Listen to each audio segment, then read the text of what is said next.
I wasn't even backing up. Every Tuesday at on Forsyth downtown at a place called Duke's Place, my boy Moses West has commentary that goes on. Commentary is a mix of, as the name implies, comedy and poetry. So you'll need to head down there. And then every Thursday, like the first, third, and fifth Thursday of the month, there's the cipher that goes on at the Realty Cafe downtown. And then every second and fourth Thursday of the month, there's artistry goes on at TSI down on Bay Street. So anyway, I just like to always do that as a public service announcement because there's some really cool nights going on around town. I really like what we got going on here, but I really encourage you guys to get out and hear what some of these other people are doing out there on the mic, especially some of these other brothers. And, I don't mean to make it racial, but quite frankly, most of the nights I go to, I'm like the only white guy in the room. But that's not a bad thing. I mean, normally, like, there's these brothers and sisters getting out there just spitting some amazing shit. It's inspiring. I go there and I just write down in my notebook the whole time. I get all these notes, so I call them seeds, because they put these thoughts in my mind and it makes me think about new poems, new rhythms, new rhymes. It just really gets my head going. So anyway, I'll get off that soapbox. I'm going to do something I was going to do for the workshop, so I printed it out. So I might as well read it while I'm up here. I haven't memorized it, but I've got it written out.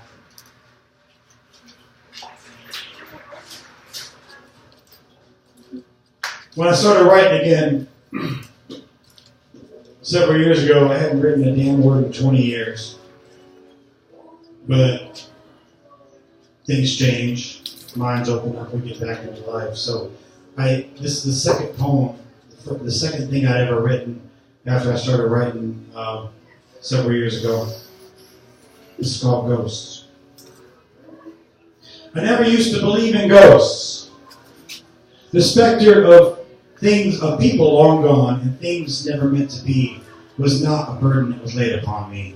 Twilight was never terribly dour. Midnight was not a witching hour. But the older I get, the more I cower at the growing and ever-present power of memories pushed too far beneath the surface. As I travel through life, the ghosts, they surround me.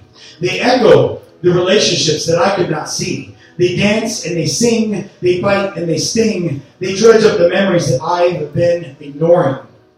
And they mock me, even as the memories go misty. All poignant reminders of love become history. And the ghosts, they multiply far too quickly. The ghosts always attack when I least expect it. Everyday objects are now all infected with hopes and dreams that are too long neglected. The cup, the chair where she sat, the piano he played, the games we enjoyed, the cards that he made me. When that emotion welled up, I beat it back. I checked it, but the ghosts have a presence that must be respected, and their constant vigilance leaves me dejected, causing me to wonder just how I'm affected. They hide in the shadows and wait for the moment when my head is too cloudy and my thoughts are not cogent. Their timing is brutal. My defenses are futile, and once they attack, there is no useful way to manage that pain. Confronting the ghosts leads to bouts of depression, but ignoring them creates an endless succession of self-destructive escapades designed only for the suppression of all that haunts me. I'm assured by others that the ghostly influence fades. But rather than waning, their power is gaining, and it seems that no level of distraction or training lessens the grip that they hold on my mind. And while I'm maintaining this facade of normality, others can see that my defenses are straining. They can't see the ghosts, but they can see that I'm straying ever farther from the goals I once was attaining. And the longer I try to sustain this grind, the more I'm resigned. The prison to which I'm confined cannot be escaped because it cannot be defined. And as I run from the ghosts, I work to spawn more, because the scars I leave on others ensure that I will always have new ghosts in store. Every friend that I ignore, every colleague with whom I start a war, every lover that I show the door, every heart that I leave shredded on the floor, guarantees that I will have my ghosts forevermore. And while the ghosts, they won't abandon me. At times, they are all that comforts me. The silent partners keeping me company. I never used to believe in ghosts, but now I know that they're part of me. They have become and will continue to be the darker side of my reality. Thank you.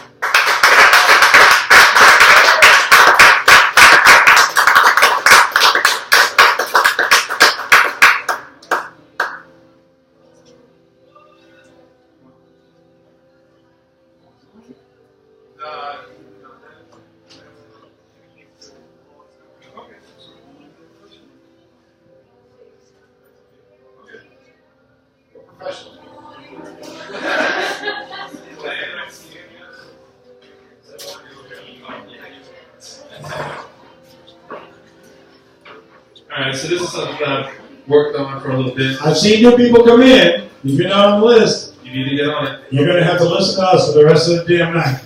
Get up. Alright, you ready? Yeah.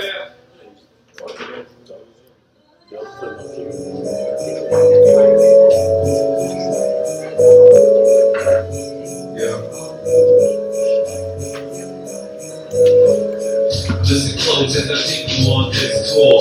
The trauma that we've endured. I'm searching in and out for a cure, but these lyrics down here be so simple and pure.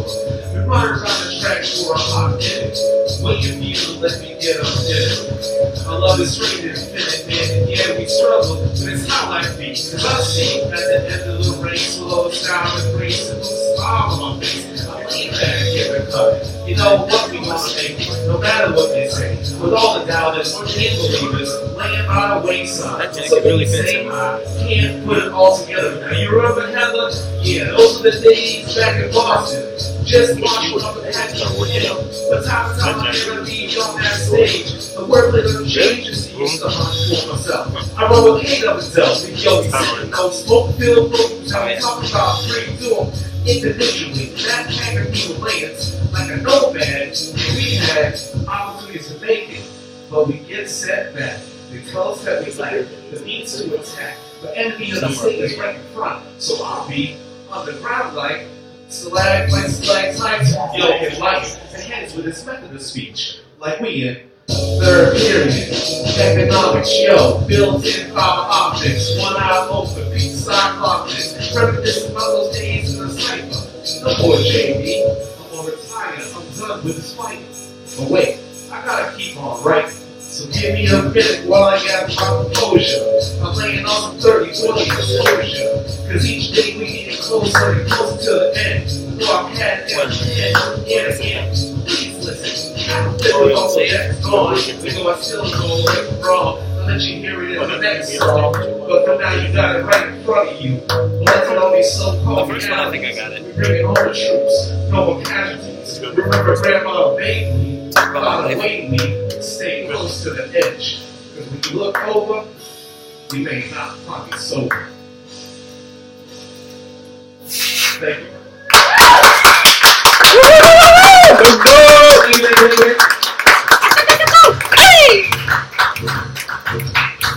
Yeah, the beat, drop the beat.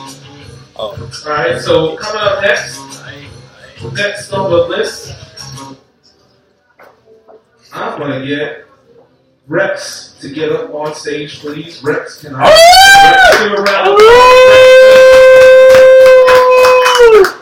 If you have left out on the list, please come and see me, see Adam. We'll get you on the list. So here it is, Rex Flex.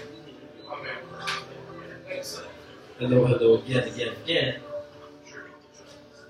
I don't know if everybody knows me, but I have to be comfortable when I freestyle so I can get in the zone. Everybody has their own techniques to get in the zone. Mine apparently is sitting down. Calms me down, makes me feel comfortable. My name is Rex. I introduce myself as Rex the Olympian because one day I aspire to be an Olympian. In Taekwondo, for those of you that are interested. It's been that way since I was little. But right now what I'm going to do is freestyle, complete freestyle, because one, I haven't prepared anything, and two, I freestyle almost every day. I need to work on it. So let's see what goes on in everyday life with Rex.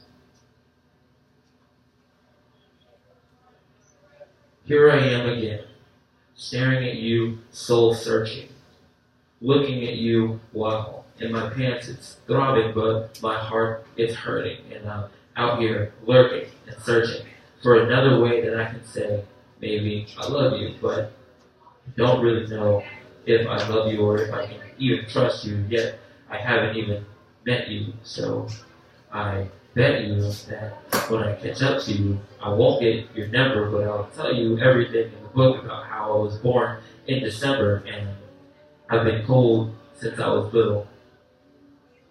Let me start over. That one didn't go like Rewind! Ain't nothing wrong with that.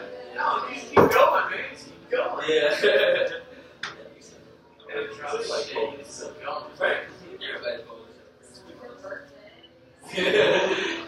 How many Sagittarius we have in here?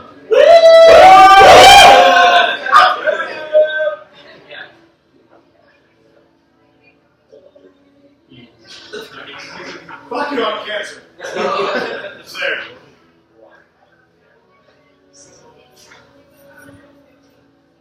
So, every day I go to work and I work hard, but you don't seem to think the same.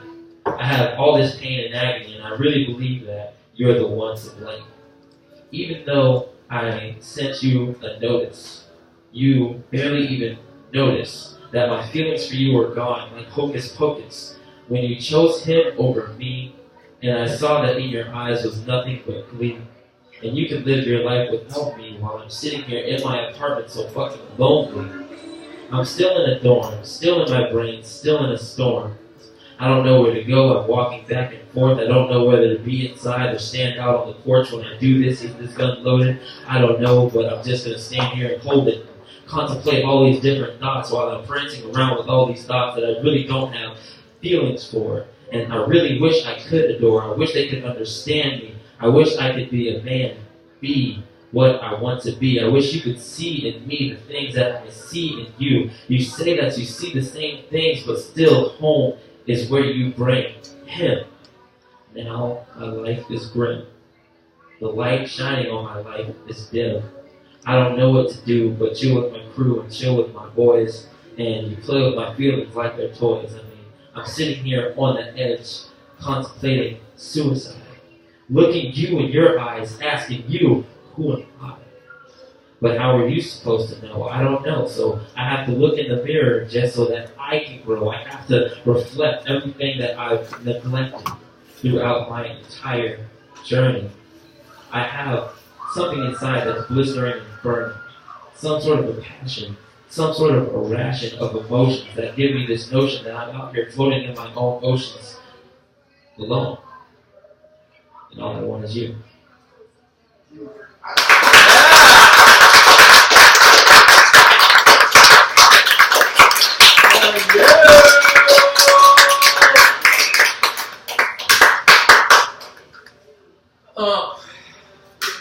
I gotta give much respect to Rex because he has been here, basically since day one.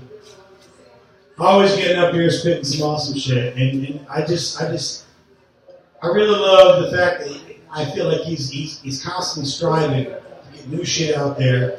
We've heard some shit over again, like any artist, but he's always kind of reaching out, reaching deep inside himself to figure out the new thing he's going to put on that digital page. So I really appreciate that. Thank you.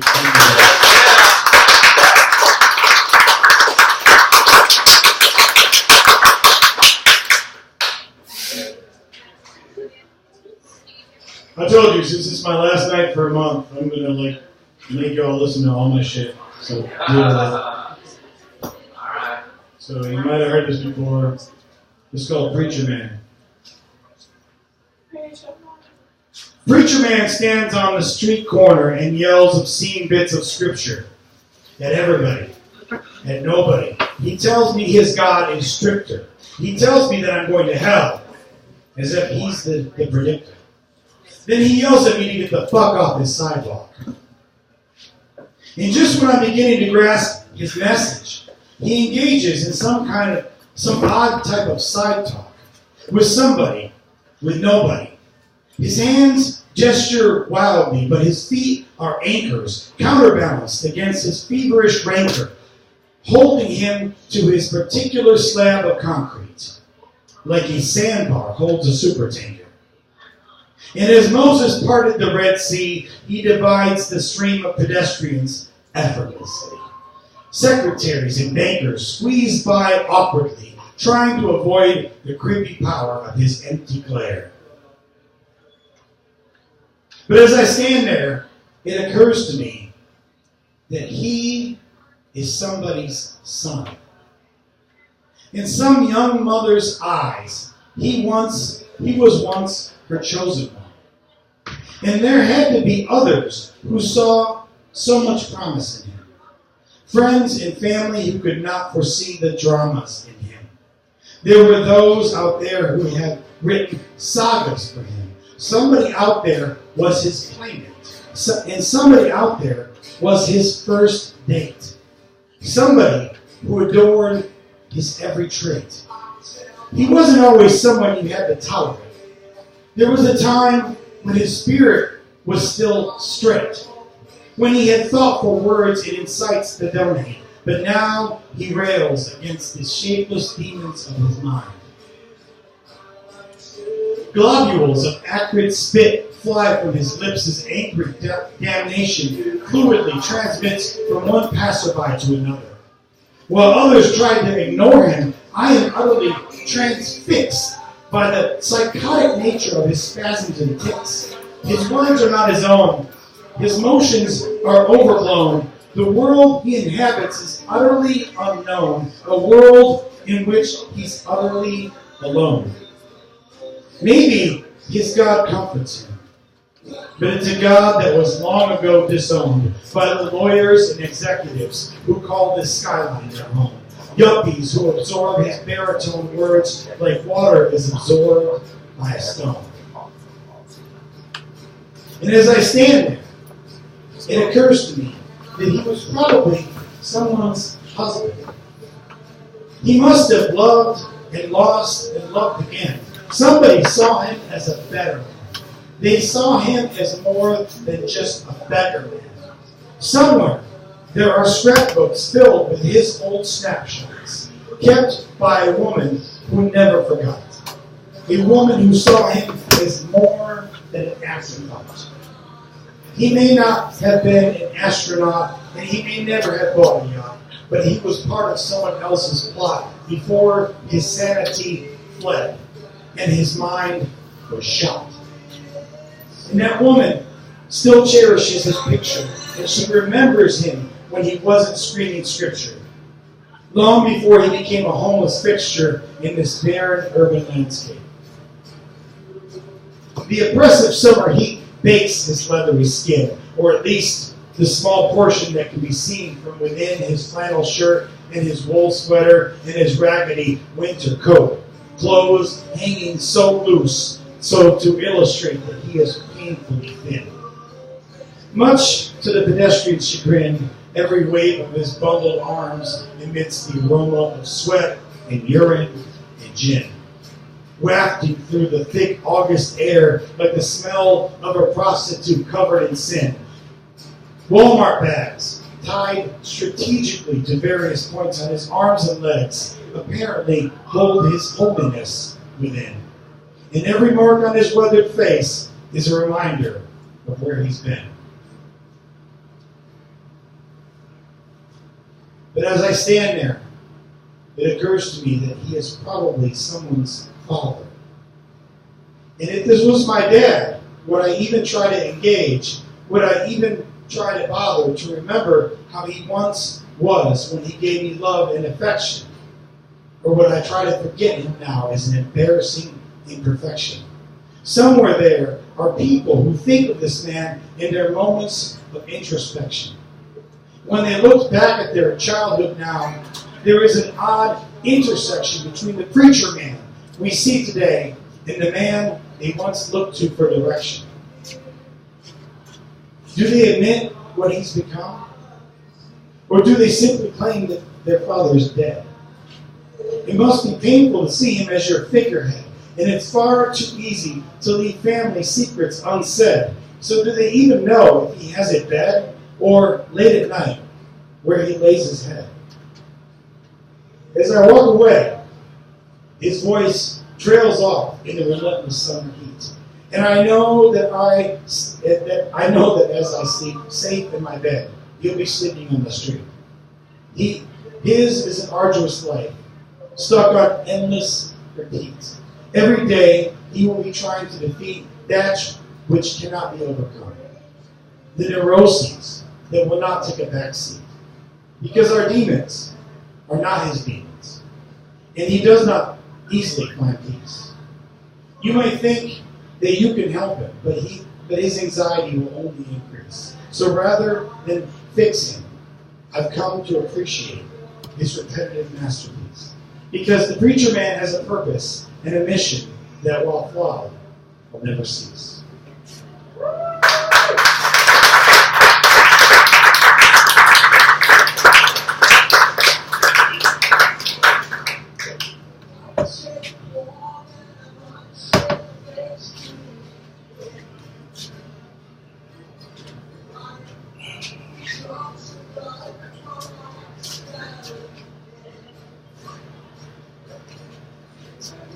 We have this little negotiating. We're trying to work the order. We get some Yeah, just kind of have what he had in order. And he kind of fucked it up. And now he's asking me I don't know what to do because it's all fucked up. And I'm I don't know. You fucked it up. So what am I going to do?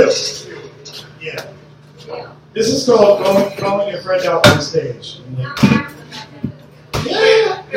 Wait, first off, I said it to you, you and not you. This is called calling your friend out on stage. Otherwise known as being a douchebag. Okay. Next up on stage, let us welcome a repeat performer, Patrick.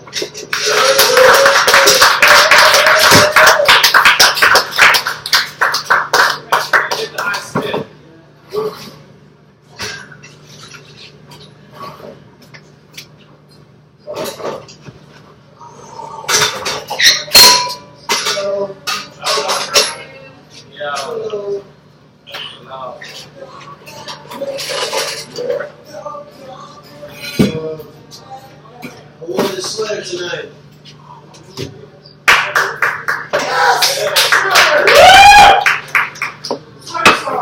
So I'm gonna do this one.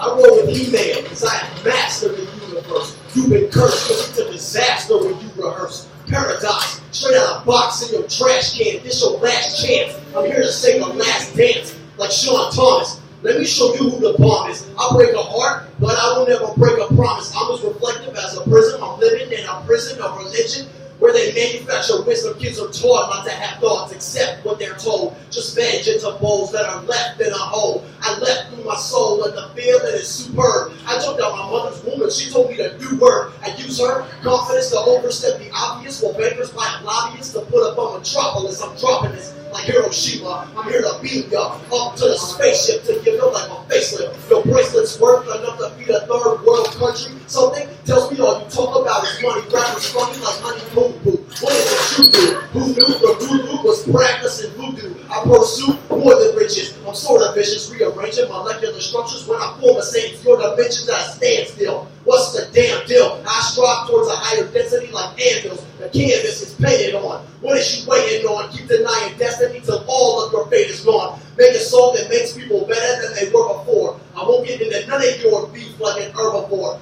You a cannibal. I'm ripping out your mandible and setting it on my mantle. You seem to be in distress like a damsel. I cancel your advances. With no answers, you can go in blind, but I would not take my chances. You only get one life. Why die in a gunfight? Some won't ever do their best, but one might. One light is all you need to illuminate the hallway. One person can affect the world in a small way. I'm all day writing in my book of rhymes. In these crooked times, witness the perception of a crooked mind. Look inside self to find wealth and abundance. I've been summoned to show you the second coming, but not a Christ. My devices are not vices. Of all the white kids, who do you call it a crisis? My likeness has been cloned, but I'm in my own zone. Home alone, you couldn't capture the proper chromosomes. Hold the phone like you dialing on a rotary. When I speak, I go in deep, so you know it's me. I blow it seas out of the water like they were threatening. When you step up to the microphone, you'll be regretting it. I'm damning it like it was deceased. I released the beast from the east. Came up on the made beats. I reached the peak climax. Yo, the pinnacle. Creating catastrophes and casualties ain't minimal. I'm in it for the long haul. Talking about the long run. I got the balls to spit it until the song's done. Woo! Woo! Woo!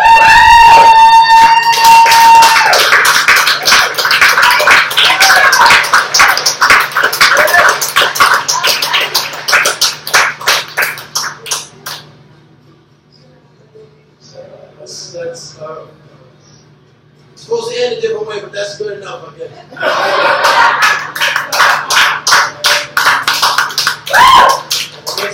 Maybe just one more, and then I'll leave. Do what you do. Yeah. Thanks. Sit down.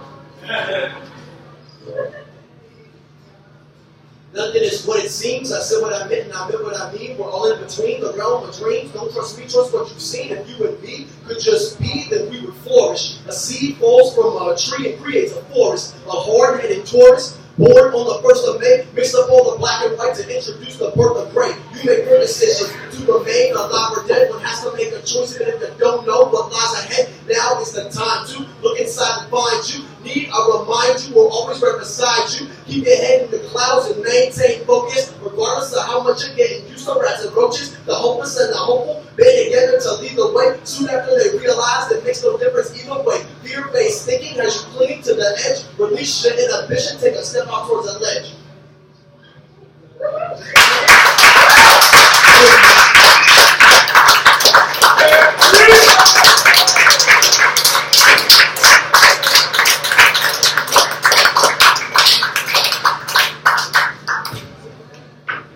Patrick is always leaves. I like that.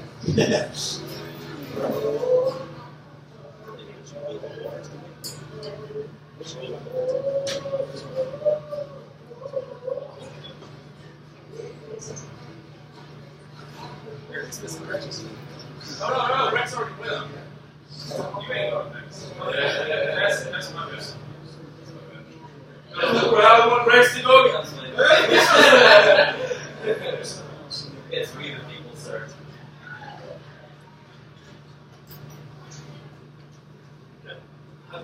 Alright, we're going to do something else here. Maybe the third IPA that We'll do something else, and then we'll get up to something a little more lighthearted, hopefully. Spencer claims to be a comedian. I say claims because we had rich experiences up here before. So, thankfully, Spencer has a low bar because we had a lot of crazy stuff going on here. So I'm going to try to get the bar even lower here.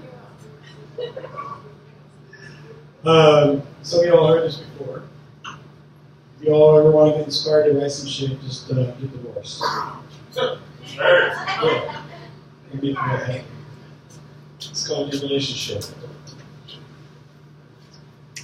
You can talk to me for a year, but suddenly you remember how to text. And now you think I want to know about the man in your life who's next. I'm not sure why you think that I'm not sure why you think that the person you labeled second best is now a perfect confidant to tell how much your life is blessed. And I'm not hating on the dude you with now. But if there's one thing to which I can attest, is that I don't need any updates from you about your latest romantic quests. You hit me up with questions like I'm your own personal Google. But when we were together, you treated me like your own personal poodle. And now you come asking for my advice like I'm a teacher? and you're my pupil, but the words I'd like to share with you now aren't helpful. They're fucking brutal. Maybe there will be a time when I can offer thoughts that are useful, but the scars are deep and the wounds are fresh, and I can't treat you in a way that's neutral. I don't need to know about your relationship. And if you're happy now, that's great, but I don't want to hear that shit. You may think it's cute to constantly send me your trite little thoughts and quips, but when you showed me the door, I didn't laugh and skip. And through sleepless nights, it gave me fits. It took me a while, but I finally got a grip. And now that I did, I don't need to know about your relationship. I'm glad you think we can still be friends, but even friends have borders. And every time you talk about him, it leaves my life in disorder. You're naive enough to believe that this is healthy. But to me, it's simply torture. I used to long for your communication, but your messages just paint me in a corner. And if you want to explain how he's better than me, there's no way I can be your supporter. You want to talk to me about your hobbies that he doesn't share, but I'm not here to fill the gaps of which he's not aware. I was never equipped to play second fiddle, to be your verbal affair. And if you need to discuss things out of his depth, then you'll have to look elsewhere. Because I'm not your therapist, and I'm not the bridge that gets you from here to there. So the next time you reach out to me, you really need to prepare.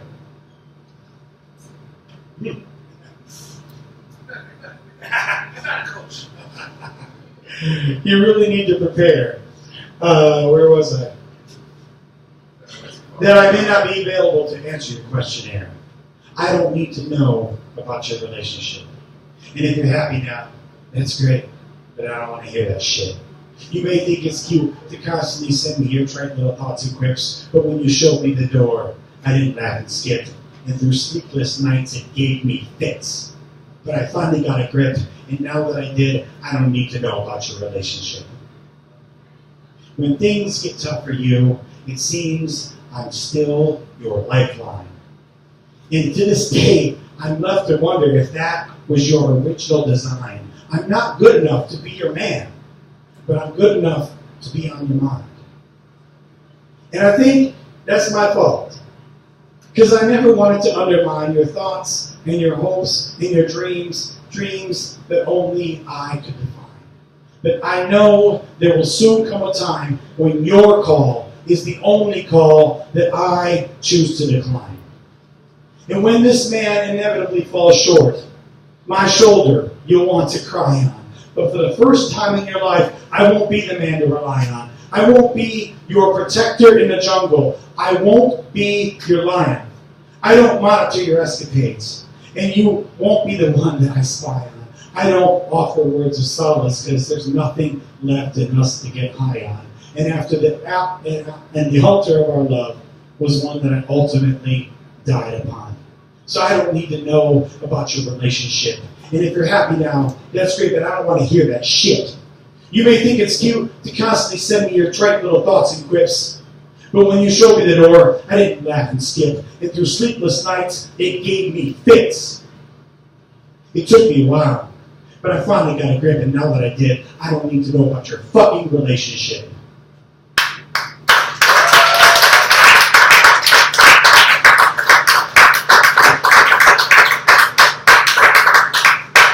Did I warm up the audience properly for a comedian? Ow!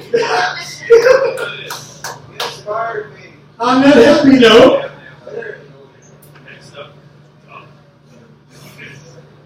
Spencer, I got the crowd all worked up for you. They're ready to laugh.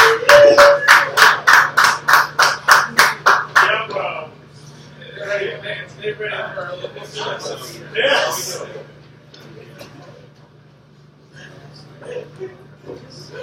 Alright, we got a new man on the mic, so let's give it up for Spencer, guys. Keep it up.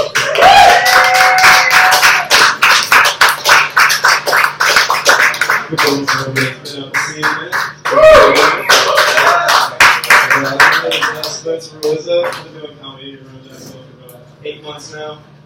And I I feel like I've reached the apex of celebrity here. I've kind of reached my peak. So I feel like the only logical thing to move into next is acting. So tonight I wanted to just find a new audience and try out some character work. That's right with you guys. A few characters. Right. And it's just a scenario to me, and these are their submissions to a dating website, their video submissions. So just give us how you guys do that.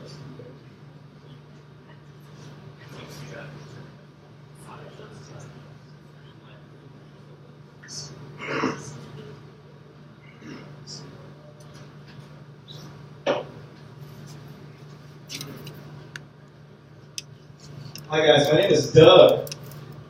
As you can see by this hat, I'm a huge fan of baseball. Now I don't have much time, so I'm going to run through this real quick, just to make sure I cover all of my bases. I guess I should lead off by showing you guys that I'm a great catch. So here's my pitch. I'm always swinging for the fences. So a date with me is a home run. And darn it, I may have a bit of a foul mouth, but you'll still have a ball, even with all the errors in my speech. So please, my Anaheim angel, make me feel like the luckiest man on the face of the earth, and take me out to your ballgame. In other words, take Doug out. Doug, where's Doug? Take Doug out. I'm also swinging too. Yes. I have another character next. Give me a second.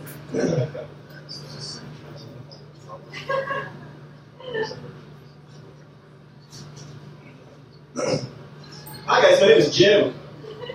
As you can see by this hat, I'm a huge fan of basketball. But if you'll allow me to court you, it'll be a guaranteed slam dunk. I'm currently on the rebound, but I feel like it's time for me to bounce back into free agency. I enjoy traveling, or just posting up at a home court for a little hang time in front of Netflix. So whichever bracket you flop into, you'll no doubt be the center of my attention. So please assist me in stealing your heart. And I promise I'll take it straight to the hole. Alright. Let's give a good rundown. One try out some things. Last one. This is a little stretch. Hi guys, my name's Dan. As you can see by this hat, I'm a huge fan of football. I'm all about getting down and dirty, and physical. I'm an all-pro in the sack. First, I'll tackle you to the mattress, then go down on you 4 times until you turn over. Then I'll dive head first into that end zone. And after just one time we can get in there, you'll always be bigger for me to go deep with that pigskin. Pigskin. So please, if you'd like to kick off a great relationship with a sexually degenerate guy with horrible football puns, pick me. Football puns. Alright, I just want to you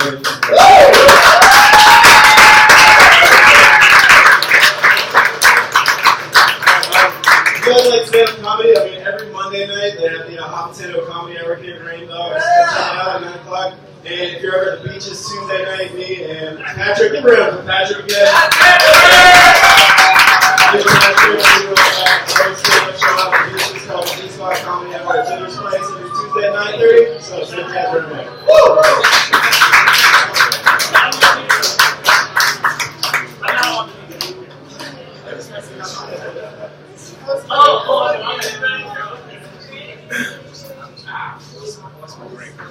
I want to mention real quick, sometimes we bring this up at the beginning of the night, at the end of the night, but since you brought it up, I want to make sure everyone understands that, when you get up here, we would love for you to, within reason, tell us about whatever it is you do, whether you sell books, whether you get up on other open mic nights, whether you have an album, that you're trying to sell, whether you have a website you want us to go to, As long as it doesn't turn into a 30-minute infomercial, we'd love you to make this stage yours.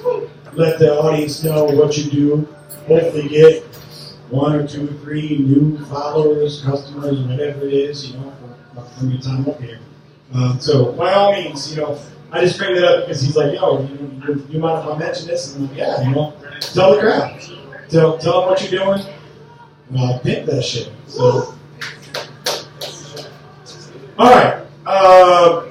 I'm going to do another thing here. Yes, I told you before, I'm just getting it all out tonight because I'm going to be here for like 6 weeks. But after this, we have Emily coming up next. So prepare yourself. Gird your loins. It's about to go down. This is something I call surrender. What? Yes. Keep going, surrender. It's Mike, not Emily. Yeah, it's like that. Mike, not Emily. Yeah. Okay. Yeah. Mike, you gird your loins. So, Surrender away. okay. If I tell you I love you, will you just go away? We've been here all night and I have nothing to say. The light of day hastens night's decay, and the longer we talk, the longer we stray from the original plan that led us astray. This should not be a contest to see who holds sway, to decide who is lost and who must obey. I tried to give in. I tried to meet you halfway, but your stubbornness will not be allayed. So if I tell you I love you, will you just go away? If I tell you I need you, will you leave me alone?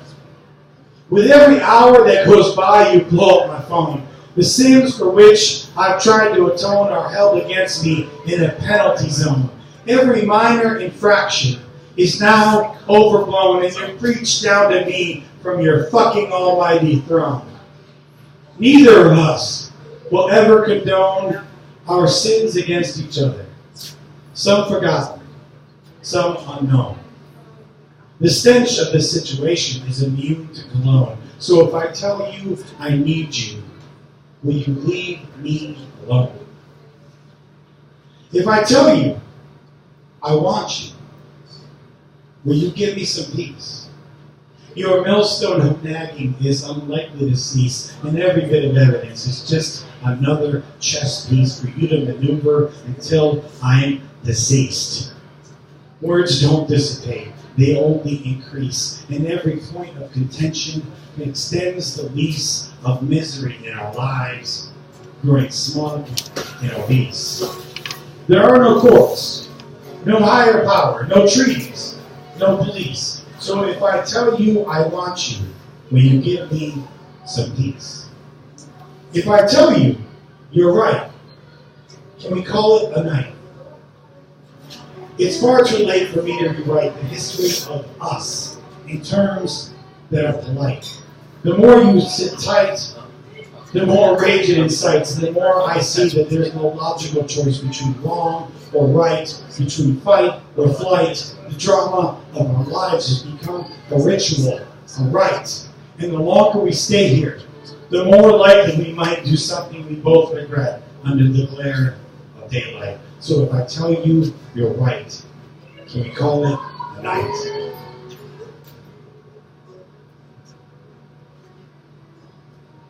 If I tell you I'm sorry, will you shut the fuck up? The friction of anger has worn a deep rut, and each of your retorts is a swift kick in my nuts. I'm tired of sentences that start with actually and but, and the more I try to see your side, the more I'm undercut by your endless stream of rebuttals. If you want me to grovel, if you die to strut, I'll pour self-righteousness into your cup. So if I tell you I'm sorry, will you shut the fuck up?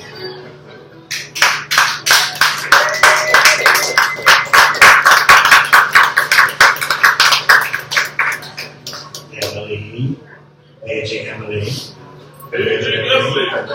Aging Emily. Emily 4-3. Emily 4-3. Oh, that's right. Well, you were 1,000, and he said, no, this is mine. Mike.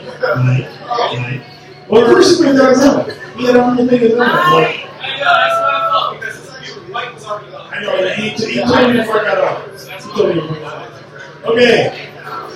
Please give a big round of applause for someone who's been on this stage before. And I'm anxious to hear what he's doing tonight. A big round of applause for Mike.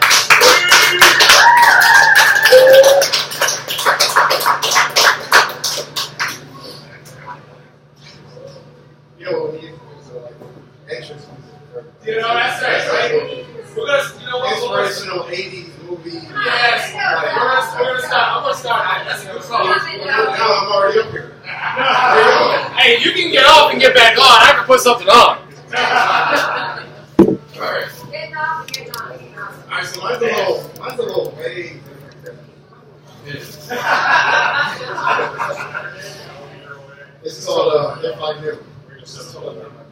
If I knew it would be the last time that I'll see you fall asleep, I would tuck you in more tightly and pray the Lord your soul to keep.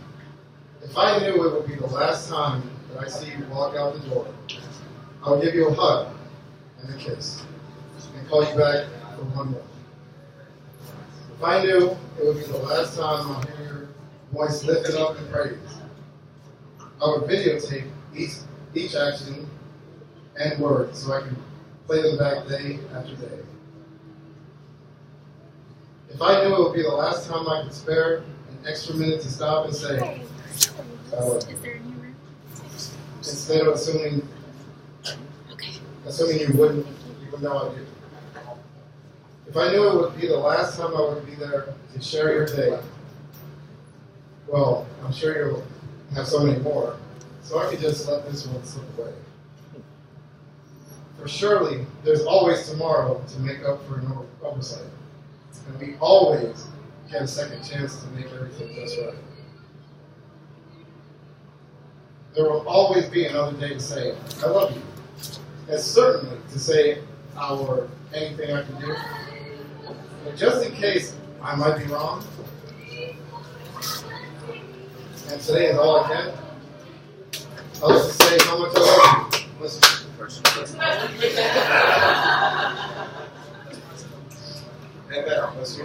And I hope we never forget. Tomorrow is never promised to anyone, young or old, alike. And today may be the last chance you get to hold your loved one tight. So if you're waiting for tomorrow, why not do it today? For if tomorrow never comes, you'll surely regret the day that you didn't take the time, the extra time for a smile, a hug, a kiss, and you were too busy to grant someone what turned out to be their last wish. So hold your loved one close today and whisper in their ear. Tell them how much you love them, and then you'll always hold them dear. Take the time to say, I'm sorry. Please forgive me. Thank you. Or it's okay. And if tomorrow never comes, you'll have no regrets about today.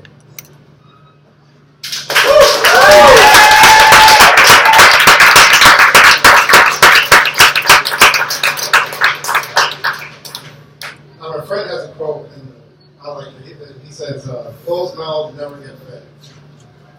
Which means, don't keep your mouth shut, tell everybody you love them, and tell everybody how you feel. That's it. All right, Mike.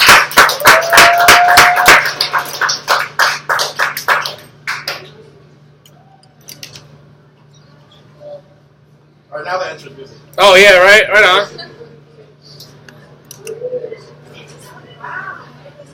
Oh, dead air. Okay.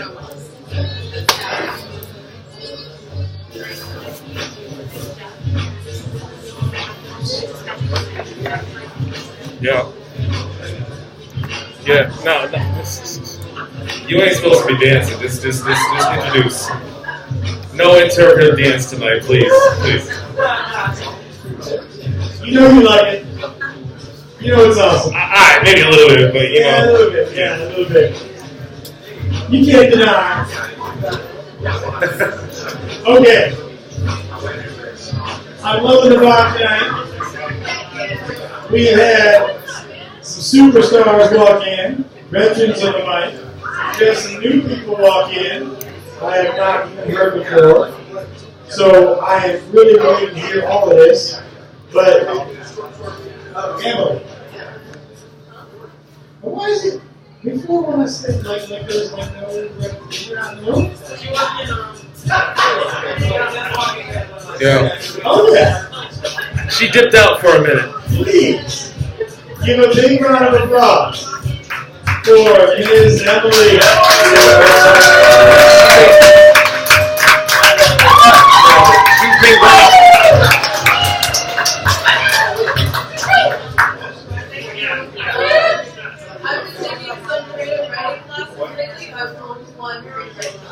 Hey guys, respect the mic, please. Mike. And I just feel like I'm really resurfacing like my just my emotions and everything from my entire past, my childhood, self, and everything. And I'm actually just like exploring spirituality right now and different religions. So and I'm gonna write a blog about it called "Letting the Blessings Flow." But this is these are some sonnets that I felt inspired to write after giving. God, I can't even speak. Okay, let me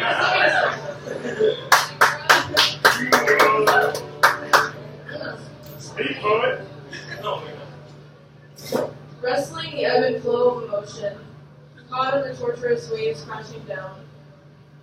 A storm in the middle of the ocean, rocking and swaying and spinning around.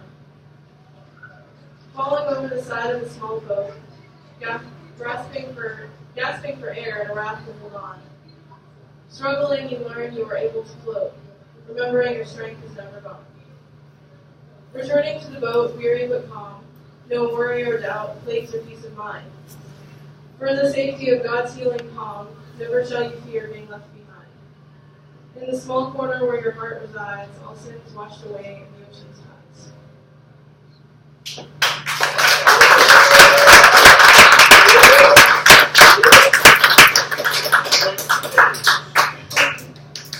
And the next one.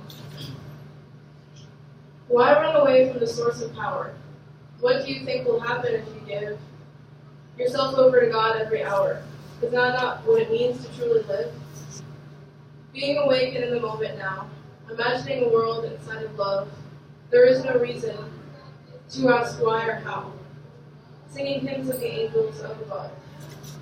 Heavenly choruses filling the air with beautiful melodies that uplift the hearts of those that need healing prayer. When their minds crumble and souls start to drift, away from the love upon which we thrive. In its absence, we cannot stay alive.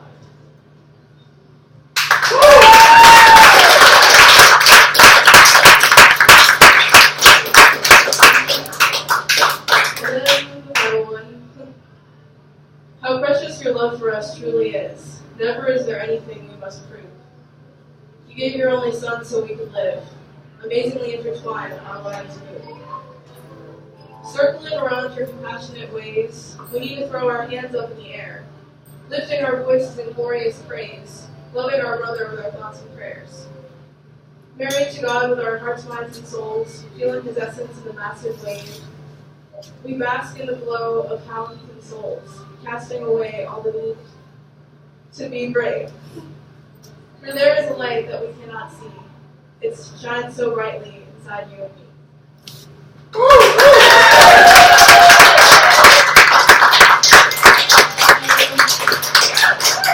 Yo, keep it going for Emily. Keep it going. Because she came here like when we first started. I want to say it was almost about 6 months ago now. And she would come in. We've been doing this like 10 years. You're right. But for real though, she would come in, kind of watch us. Hey, you want to get on stage? Nah, I'm okay. And then all of a sudden, one day she came on stage and graced us, and it was like solid. Like, wow, I thank you. So I'm glad you came back to come back and give us a little bit more of that. So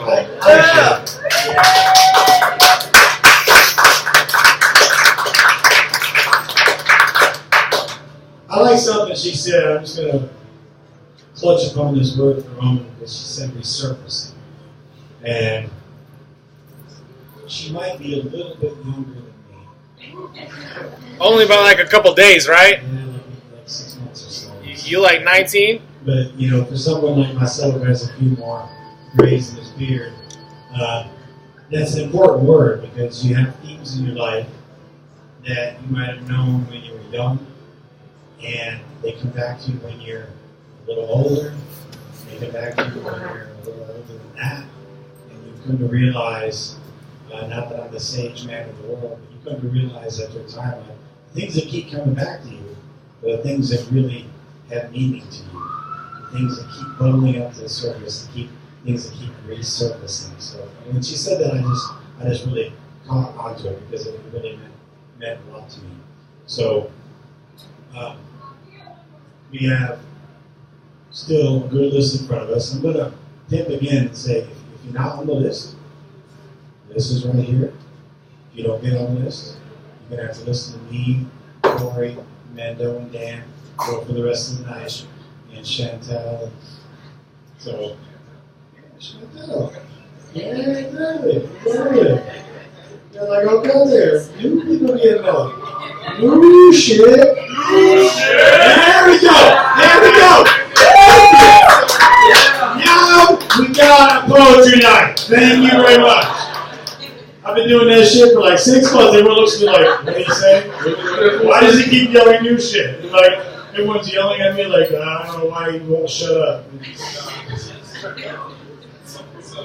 So we got a little something from our boy Mendo here. Yeah, I'm going to put something up here that I've done a few times before, but... I think...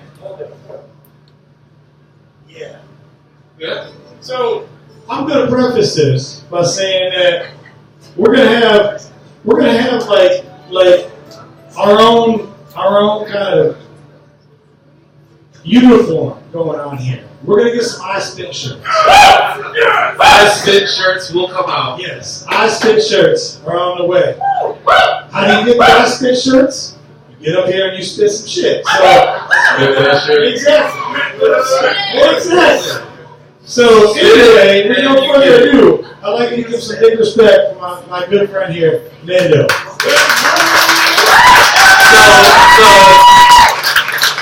So Rick inspired me to do the season thing right here, right? Yes. It is. It's real personal, right? So I wrote this a little bit ago, and you can take from it what it is. It's called Why. Why do we still have a breath? Why do I look right instead of left? Why do you see all my flaws? Why do we get angry when that song is on pause? Why do I struggle to be a man? Why do you not understand this program? Why do you look away instead of in my eyes? Why do we fight just to see who cries? Why do you tell me how to realize? Why do we make it a surprise? Why do we maintain so we can rise? Why do you deny what is real? Why do we push away how we feel? Why do I not remember what I heard? Why do you think that this is so absurd? Why do I put this down on paper? Why? Because this shit is major. Woo!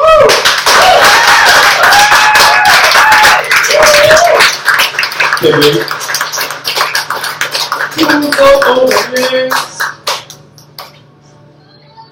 going to keep popping this shit because, like I said, yeah. No. I won't be back till December. So that doesn't mean the show's stopping, right? Right. Mando, Yes. the show's not stopping in November. Nah, man, this show don't stop. Exactly. What's Okay. going on? I might even add an extra night. Shit. Calling that bluff. You know BabbleOn night. Hey, Corey's back in the house. I know. We have a pretty exciting. It's big, so All right. Casey. Man, we got some of you on. I'm loving this. I'm loving this. I'm loving the crowd. I'm loving this. I'm loving it. I'm still going to keep interjecting myself. So. All right. Some of y'all heard this before. This is the oldest poetry thing I've written. That was written 20 years ago in New Orleans. It's called Frozen Solid in the Pressure Cooker.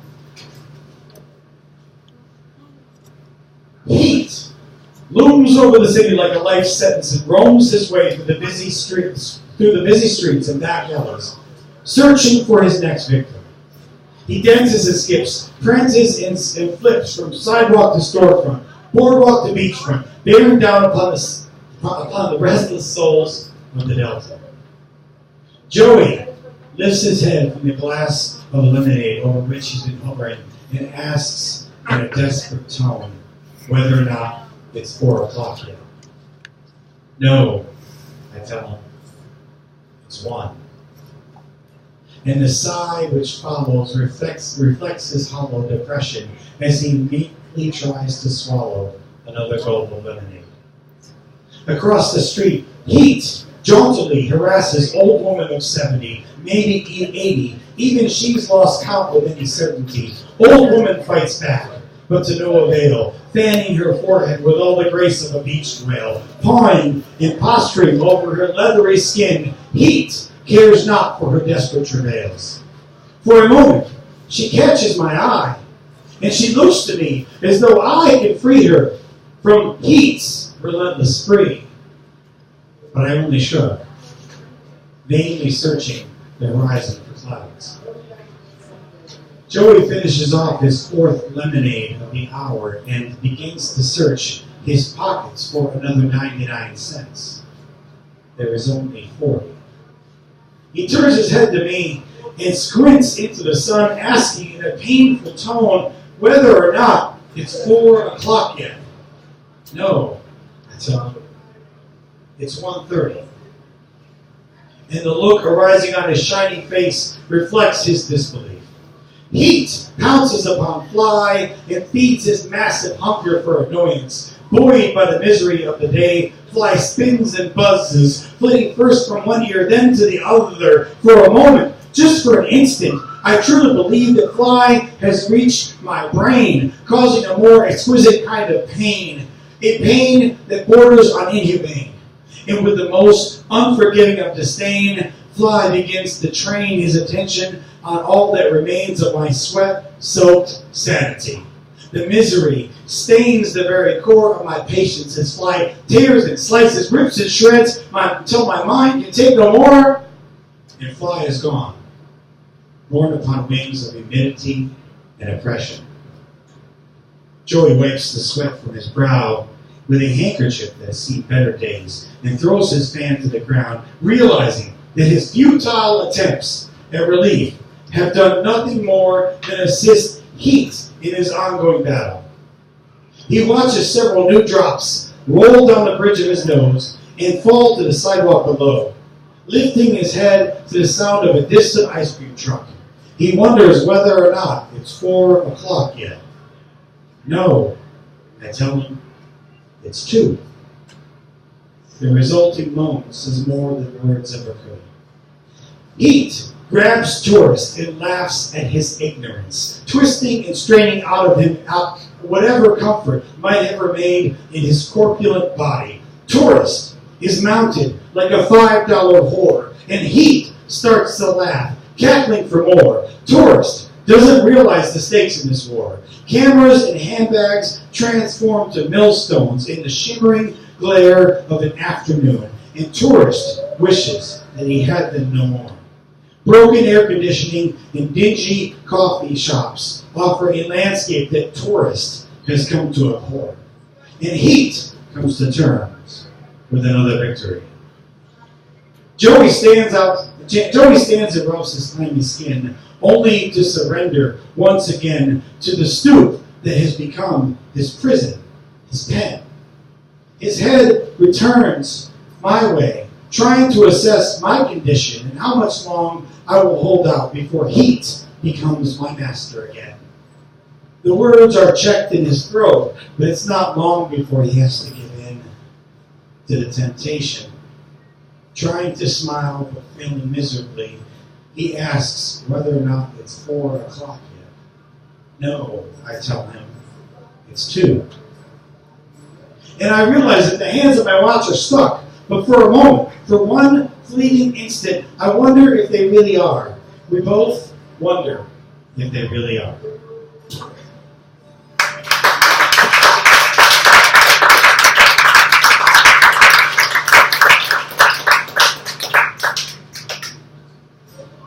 Next on the stage, I would like you to give a very warm welcome. I'm just going to give you a kind of a lineup for people coming up so people understand what the list is.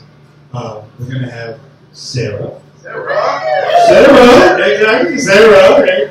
Deserves praise. Then we're going to have Dan. Then we're going to have Chantel. Then we're going to have whatever we're calling him. I don't know. So we have you all on the list. Pay no attention. Pay no attention to the miscreants in the corner over there. All right. I'd like y'all to give a big round or big warm round of applause to Sarah. She's been on the stage many times before. She always does it up.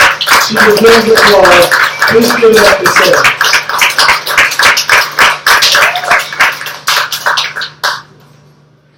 Hey guys. I'm Sarah, obviously. Very happy I'm tall enough for this.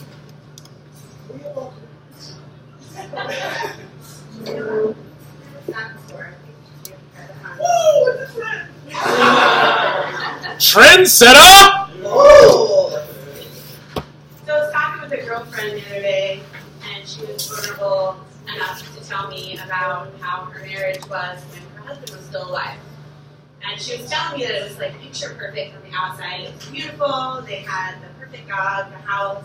They were both fantastic looking, and everything was cool and good. And then they would go home and scream and fight, and it was just entirely different at home. So it got me thinking about being real and how important that really is, and how being fake is just a waste of time to look stuff. So I wrote this in honor of my girlfriend. It's called Gray Muddled Mud. She sits and stares. He sits, slouches and speaks slow. She a kind word, he a hesitant answer. A breath, a sigh, a long resignation. Words spoken like broken English between two native speakers. Awkward hesitations were once the language that flowed easily between she and he. Now all that is left is hints that pass between them like gray muddled mud. And it used to be crystal clear clarity, like sunlight pouring through a clear glass, lighting up everything in its path. And now it's replaced with gray muddled mud. Now word between old lovers is like an awkward dance, each one wondering, which step is next? Where does my hand go? The awkwardness of intimacy that used to be and maybe never was. 1 step forward, 2 words, 15 steps back. Silence. Awkward. Silence. Each one had hopes that were completely dashed. Now he doesn't know what to say. She asks way too many questions. He's totally hidden in his shell of indecision, and this isn't gonna go good. Quickly, it goes bad. Really bad. And she stood to lead, and he followed. And now, it's just silence.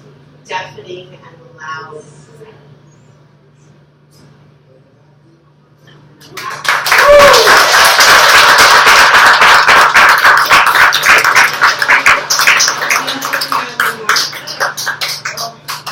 Yes. Hold on, let me look for it.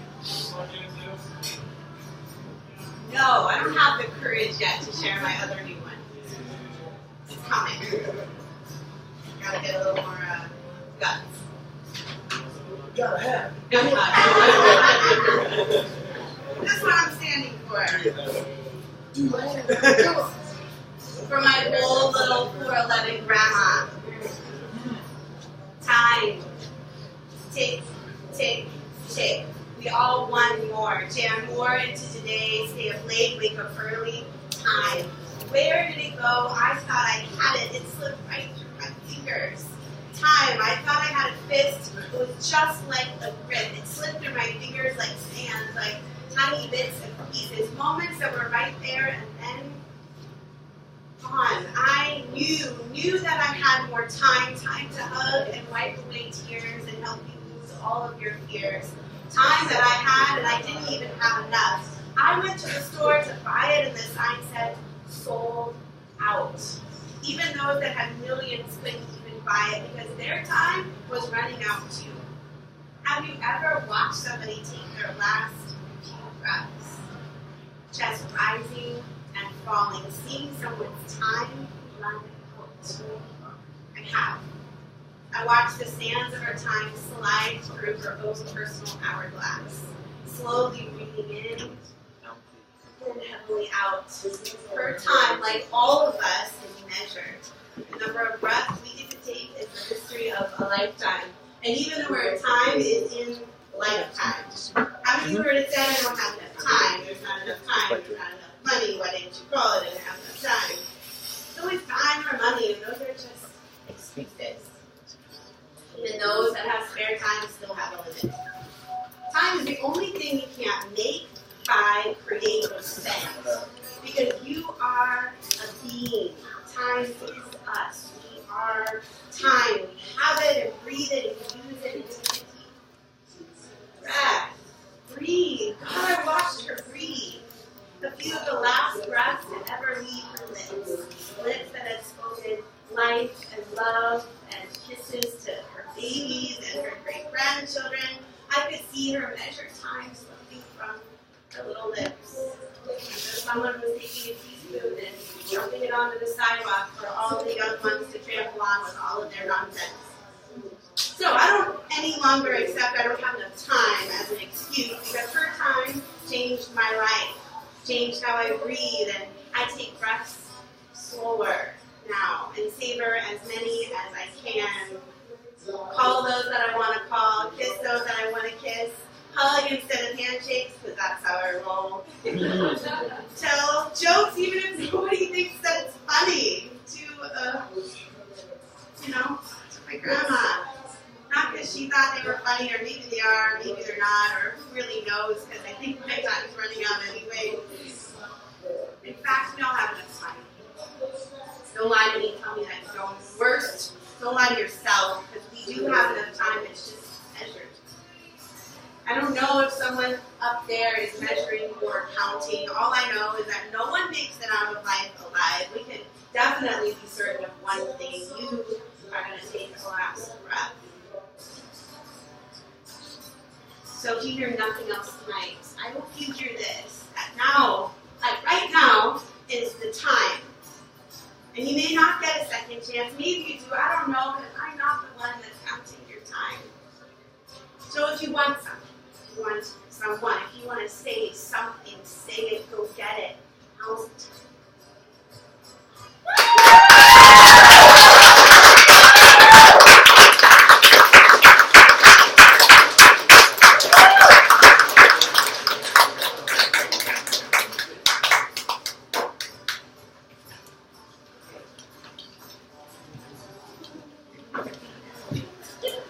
I just want to say I really appreciate what she's bringing up here. Yesterday at 1:35 p.m. was the 3-year anniversary of me watching my grandmother die. I watched as she drew these breaths that were being labored. She had to suck in deeply. And every breath felt like it was going to be her last, and they almost were. And of course, at 1:35 in the afternoon, she was gone. So I really appreciate what Sarah bringing up here. So thank you.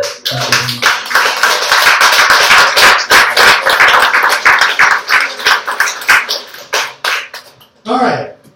Who's next? Oh, I see it. I hear it. Wait. So, okay. So I have. Yeah. Oh, you got a new one too, I have. Yeah, I know. We got like, this is like a fire mess. Yeah, housekeeping issues. I know. BabbleOn is like all like failing at his task on the list. So okay, the next one I see on the list is Dan.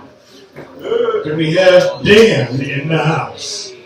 Dan, I see you there. You're trying to hide. You're like, I don't know. You can't escape. You've been called out. Big hand for Dan.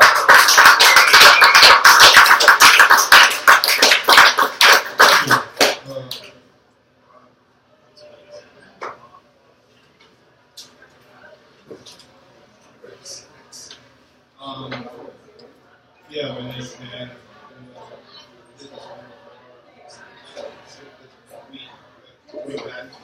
Swallow the mic. Yeah. So yeah, I was here a month ago, and I didn't make it last week or the last Wednesday. So We forgive you. So I'm doing this one that I did before. Forget overdrive. Trying to kick it in Mega Drive. Trying to Phil Collins it before he went solo and left the other guys.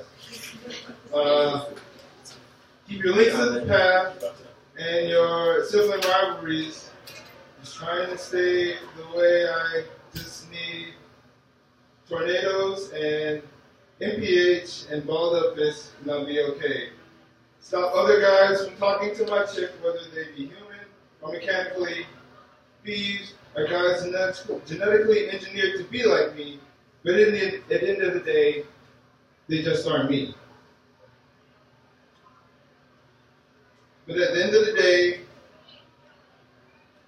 sustain me because casting dreams only to see them go up in flames, areas of recreation playing the same game with a few added features. Now I'm sitting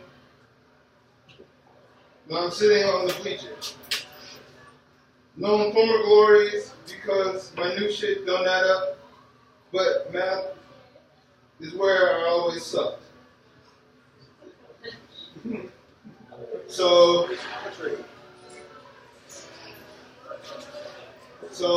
from Spites to Mad Hacks, I was where it's at. I can at least say that. Watching my sunset because of pig rats. What is that? The rap is all. But at the end of the day, none of that matters because of my sunset, watching the sunset. I messed up at the end, but yeah.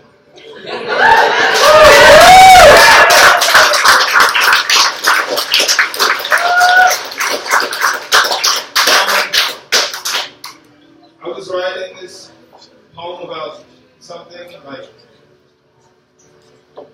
the video game that I used to play and all that. So while writing it, some of the stuff that I was writing, looking back, it's stuff for me. So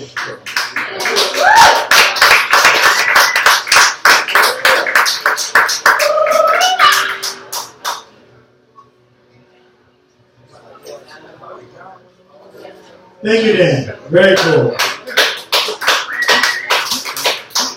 All right, next on the list, we have Miss Chantal. Let's give a big round of applause. So newer on the original stage deserves our respect.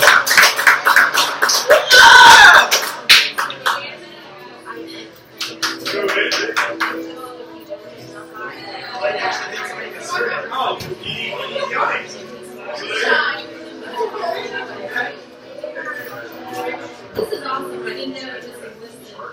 Yes. I'm very happy. I love rain dogs. You guys out here. It's a beautiful vibe. My name is Chantal. I'm a singer, so I'm kind of sing. I write poetry. So if that's okay. I'm going to sing a poem. called Space Worms. Also.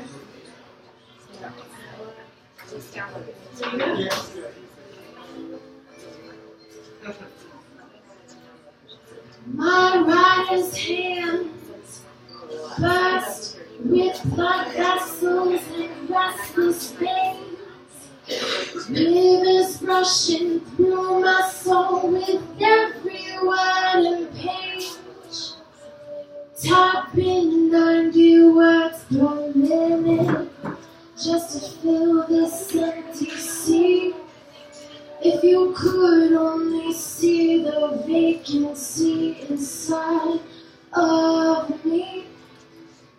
If you could only feel the vacancy inside of me.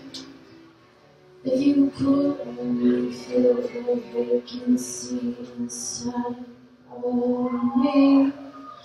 If you could only see the vacancy inside of me, of me, of me, of me, yeah. Flesh wounds are no match for word wounds, and word wounds are no match for soul wounds. But I just want you. I just want you next to me so. I just want you next to me so.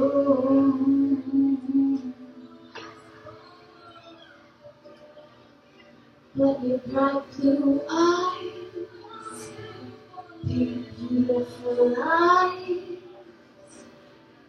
I'm afraid there's too much left unsaid.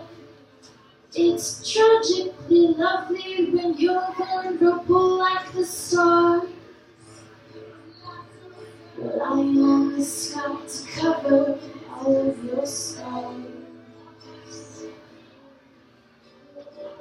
It's hard to move when your head's against the wall. Tongue-tied and tied by the weight of the fall. Strung out and buried by the weight of it all.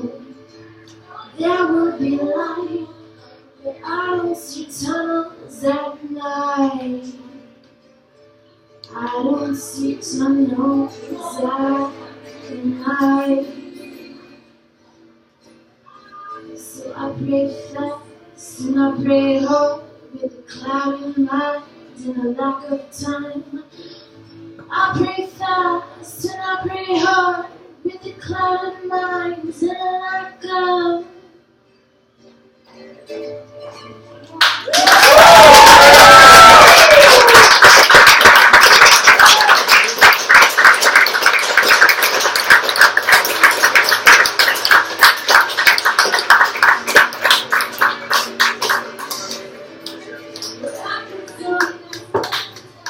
Is that awesome or what?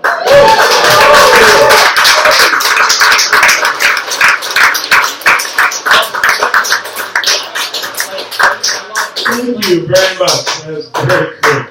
Very cool.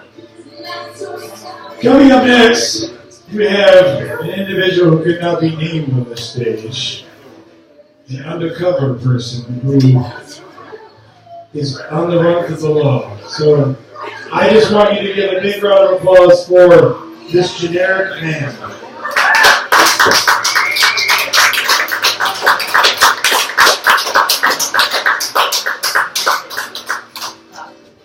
Caffeine fiend, black coffee's all I've been drinking since I've got here. Yet I can guarantee for a short bet, cosmic conscious about to put you on some synchronicity that made you come back here in the first place.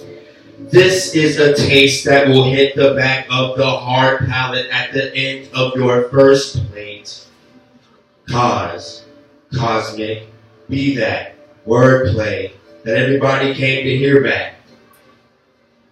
That was just a stream of consciousness. My name's Corey Bailey. How's everybody doing tonight? I'm sorry, y'all. I just want to give a big apology to both my big bros. I've been neglecting my... I just want to apologize. Like, I've been ready to come out here, but I'm just living this working class artist type life. You know what I'm saying? About to move back in with mom so I can start get back to playing the art type. You know what I mean? Shouts out to everybody in Arlington. Because I'm gonna be around there in like 2 weeks.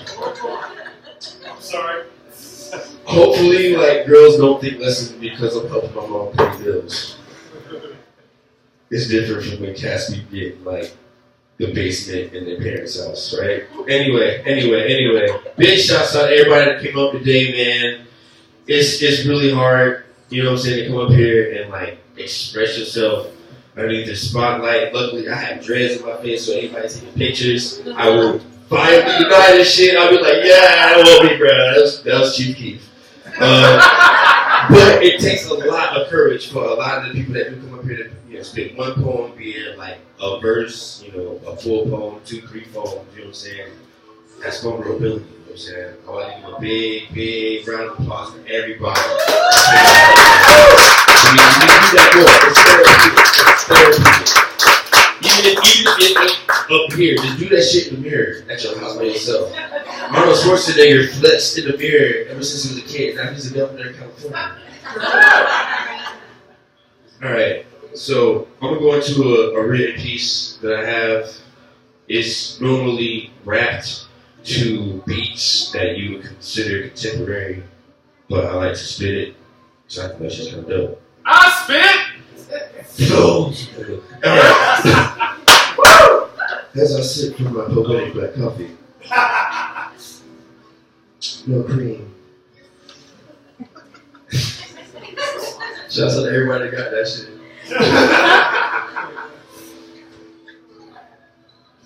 Knocking back these potions, sipping on these sexy beans, like it's just a dream. You may Nicky. Nigga, what do you mean? You best believe he's smoking sticky. Got music too going hard. Guess we leave who is he? Oh shit, actually. It's been a minute, dog. I've been like working on new stuff. So I actually forgot that one. I'm 86 step. Cool thing about spoken word, you don't have to like make the signal to your DJ to cut the beat. You know what I'm saying? Actually, that over there kind of came in. That was my drum solo. You know what I'm saying? Alright. This piece I'm about to spit to y'all is a dry and true classic. I'll spit it here first. You know what I'm saying? When I made it. And that's kind of what made these cats will start fucking with me, I guess. I don't know. I still think I suck. But I'm gonna read it to y'all. It's like the prologue to something interesting that's about to happen in the next couple of years. I'm gonna get off my ass and finally write a science fiction novel. It's called Live On. I'm leaving you too. I'm leaving everybody in here. And hopefully y'all believe in me. Because if y'all don't, then I'm just wasting my time.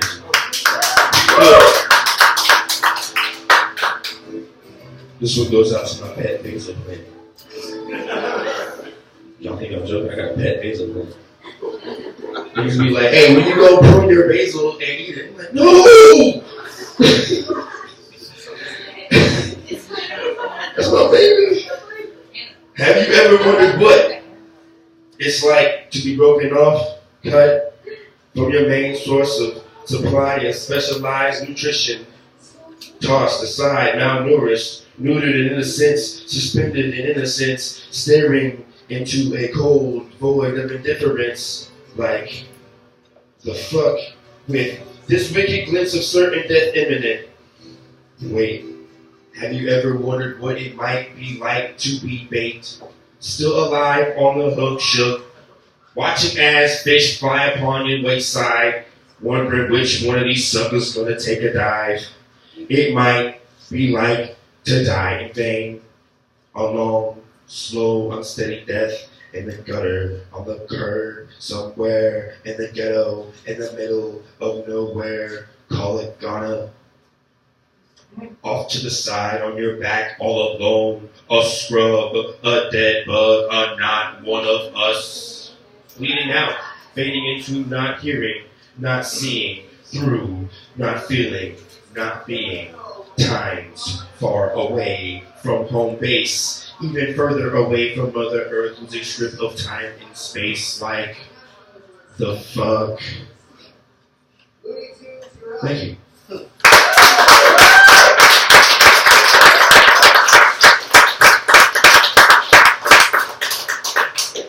Let's see here.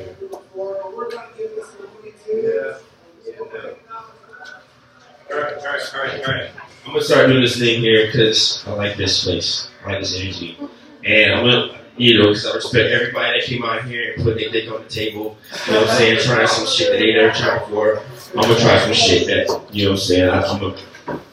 So it's 2014. Okay, that's right. Yo, in like 4 years, it's about to be 2020. I'm kind of stoked about that. So I've already go ahead and taken the time to start writing like what will be like dug up in the year 3035 is like star logs. Star date 07/09/2014 AD. Face off with 40-something-year-old male and a younger male who wants to attack. Whose focus and attack as soon as the younger, weaker-looking assailant drops his guard.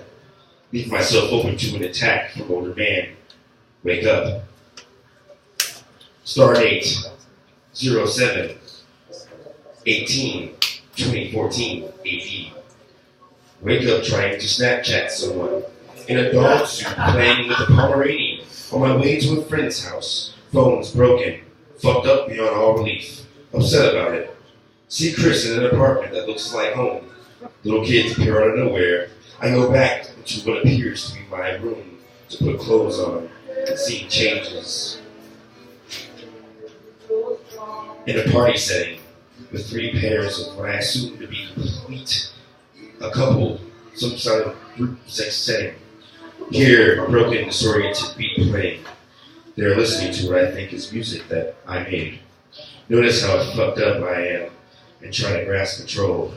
Go lucid. Hear murmurs. Get asked to join a cipher. Spit a coherent freestyle.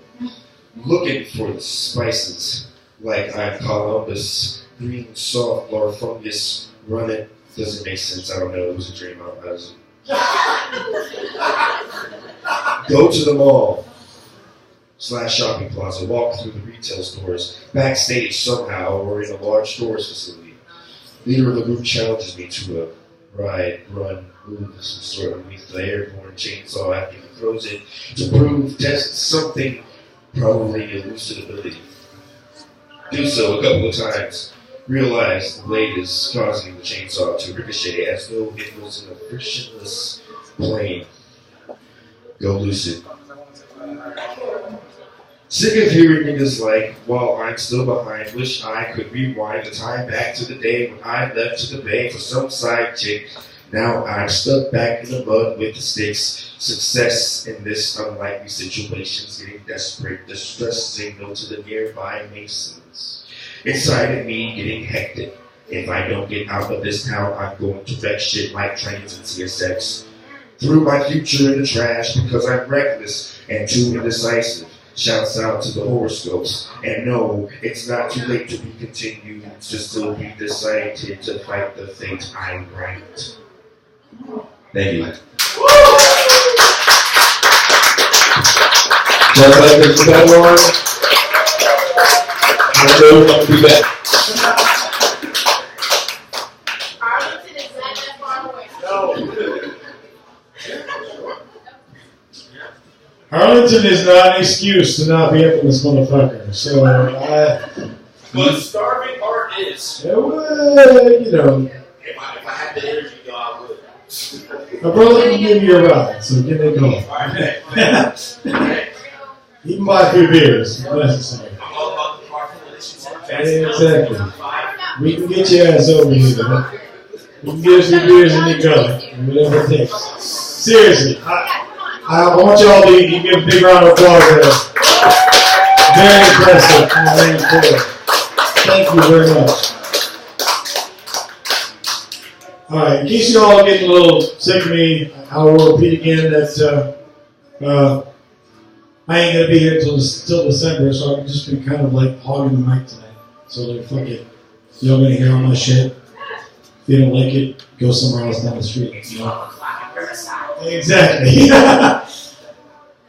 I got two more things I'm going to do, and then we've got Tori. Tori. I want to make sure I'm pronouncing it right, because it's like T-O-R-E. Tori. Okay, see, that's just fucking my mind now. Like, well, I know I talked to you earlier, like Tori, but it just didn't stick in my mind. Okay.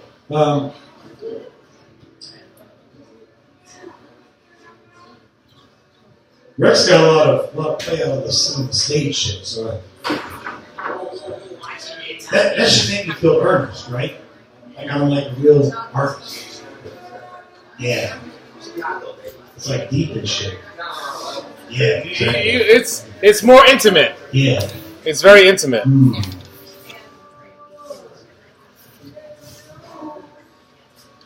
Read to me like George Bush on 9/11. Oh, man. Hey, wait. Now you just ruined it. You just ruined everything, man. I was trying to get all deep and personal shit, and then, yeah. Just keep reading the book. Yeah, exactly.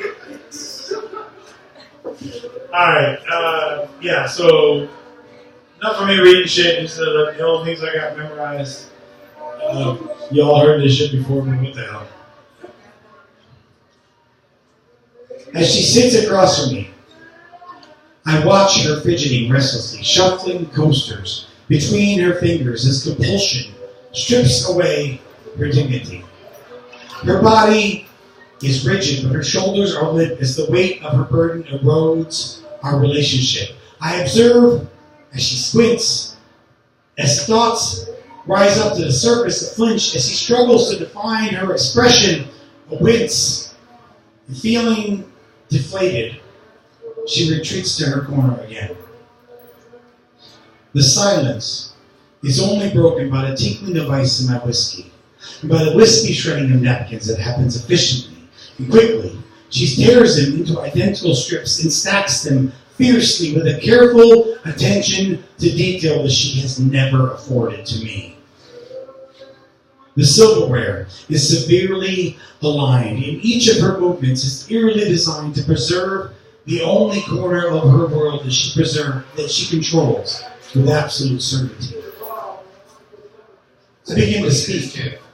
She begins to speak, but only manages to mumble. I try to engage, but her world starts to crumble with every word that tumbles from my mouth. Her hand acquires a tremor, and she visibly recoils at my tenor. I press her for answers, but it makes me the aggressor, and my questions are nothing to her but stressors, pushing her ever closer to panic. A panic that simmers in her like an ember. Feeling helpless before her like a beggar, I give up the fight and I retreat altogether.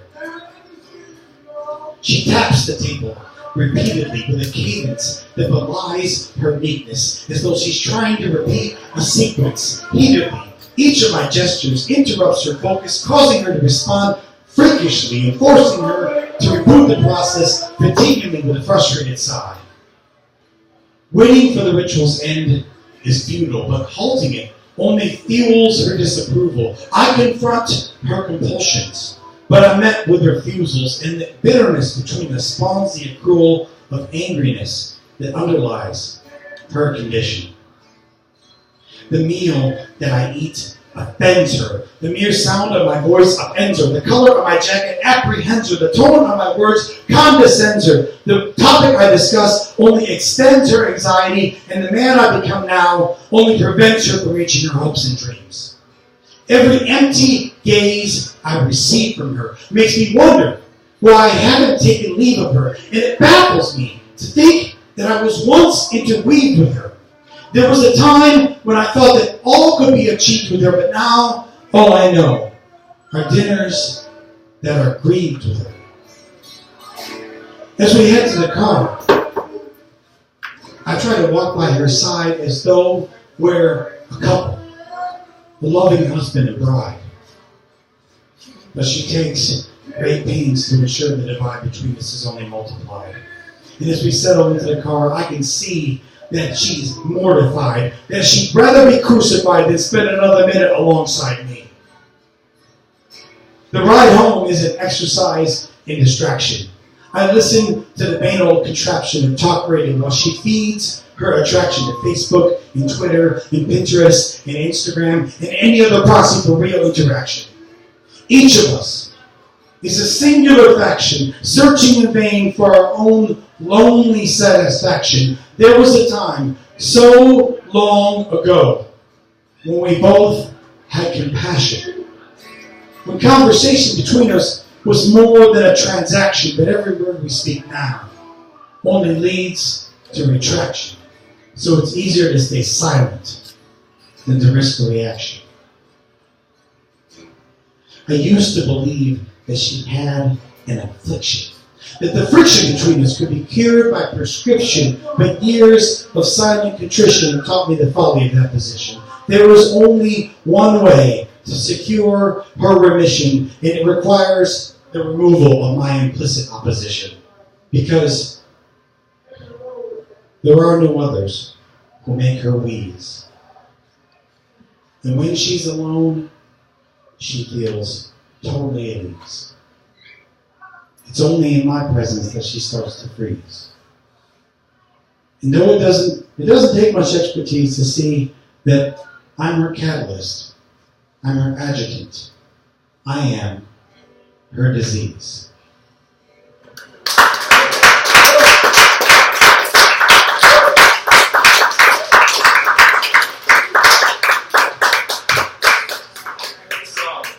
Okay.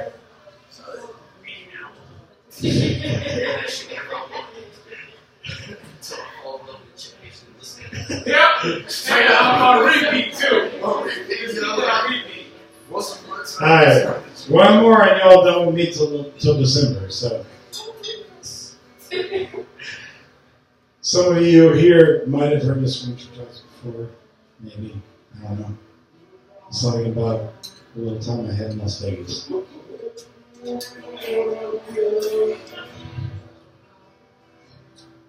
It's 11 p.m. I'm drunk. I'm high. And I'm in Las Vegas. I'm sitting at a blackjack table restlessly, and the 60-year-old transvestite sitting next to me can't keep his purse or his hands off my knee. I get up and leave, but I'm on a crazy winning streak, and I can't help but think that somehow my luck is tied to this freak. As the count increases, I double down, and I begin to drown in a sea of chips as the pit bosses frown. I order the table another round, and these losers, they find themselves hopelessly bound to a game they despise, the game that confounds. As their kids' college funds are whittled away, every chip that they lose seems to ricochet my way. The more that I drink, the more recklessly I play, but my luck doesn't turn. Oh, hell no. It only multiplies and sends the casino into disarray. After an incredible run of 21, the floor manager taps me on the shoulder and says, "Son, your time at our casino is definitely done." But I just laugh indignantly, and I get up and walk out triumphantly with $5,000 of crisp new money, and the tranny gazes after me wistfully. It's 1 a.m. I'm drunk. I'm high. And I'm in Las Vegas. I'm standing in a nightclub. And I'm not sure if it's a strip club or a gay club, but I know it's not the right club. All I can confirm is that it's a grimy hub full of strangers searching for any excuse to pump and grind and rub. I'm motionless at the center of the dance floor as the sea of bodies throbs in time and implores the DJ for more and more and more. They're oblivious to my presence. Beating down on me as the ocean beats upon the shore. But amazingly, a cocktail waitress cuts and slices her way to me through the undulating crowd, paying no attention to elbows that bruise her grievously. Having reached my island of virginity, she stares through me vacuously and asks if I'd like anything to drink. I order a shot of Patron, a White Russian, a whiskey sour, a vodka martini, and 3 whole mangoes. Without hesitation, she heads back to the bar. And I gaze at the light show as an astronomer gazes at the stars, savoring hallucinations, grotesque and bizarre, that are spawned by the sting of cheap cigars and the lasers that cause corneal scars. It's 2 a.m. I'm drunk. I'm high. And I'm in Las Vegas. After 20 minutes of staring at the dashboard, I finally passed the test. I remember how to start my car. And I begin the quest for breakfast. Casino lights streak across my windshield, leaving me hypnotized, possessed. And as the speedometer races, my head nods, and I know that I need rest. But I still believe I can somehow find cold beer and welcoming breasts. Maybe one night this will end in arrest. But for now, it seems that I'm constantly blessed. So rather than curling up in my bed, I'll find somewhere else to be an awkward guest. The asshole sitting next to me at the stoplight stares into my car like he's never seen the sight of a white guy blasting NWA from his Volkswagen Rabbit in the dead of the night. I'm about to flip this motherfucker off when he throws on his flashers. And he pulls over the idiot who just ran the light in front of us like a party crasher. And as I cruise down the street, my casual escape only makes me bolder. It makes me brash. It's 3 a.m. I'm drunk. I'm really high. And I'm in Las Vegas. There's an amazing crew at San Luis Barbecue. So I decide this is where I'm going to chill. As I walk in, 50 silent Asians stare at me like I haven't got a clue. The hostess yells some gibberish at me and I don't know what to do with it, but when she realizes I'm not going away, bitch, she gives in and escorts me through, giving me the premium table right next to the kitchen door and the shit. Okay. And when I food arrives, I have to wonder if those Asian chefs are spitters. They give me pork, or give me rice, pork on the bone, and chopsticks. Now, I've never used chopsticks in my life, but I won't let them know I'm bitter. I spend the next 2 agonizing hours struggling mightily with those sticks. I fruitlessly stab and stir and toss, searching for the magic trick, the key that will somehow get barbecue into my mouth before I get sick. Finally, I realize I'm too hungry to be slipped, and I'll sell my soul. Hell, I'll sell my mom if I can just find a way to eat this quick. So I hold the bowl to my mouth, and I scoop it in with like a wild-eyed wrecker, and I devour San Luis Barbecue like a crazy, wild-eyed beggar. And when I leave that place, with sauce plastered all over my face, those Asians stare at me like I'm a leper. It's 5 a.m. I'm drunk. I'm high. And I'm in Las Vegas. I'll be reporting for duty in 2 hours.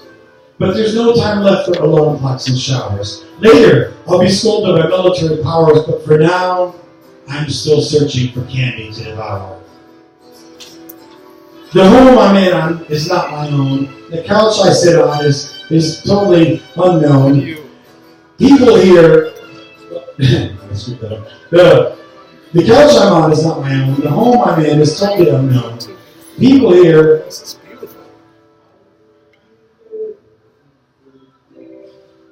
yeah, it gets late. Okay, so there are 3 gay guys fucking in the back bedroom. There are 2 girls making out in the front row with 2 other guys hovering so close they can make out the girls' perfumes. The stereo spits a spastic mix of gangster rap, country music, and show tunes. The girl nestled next to me gives me no legroom, and she stares at me with an awkward mixture of lust and impending doom. I can't tell from her expression whether she wants to fuck or whether there's something horrible stuck to my face, something she wishes she could pluck. Her touch is warm and inviting, but I'm disturbed. I'm thunderstruck by the fact that I can't judge her beauty. My mind has run amok.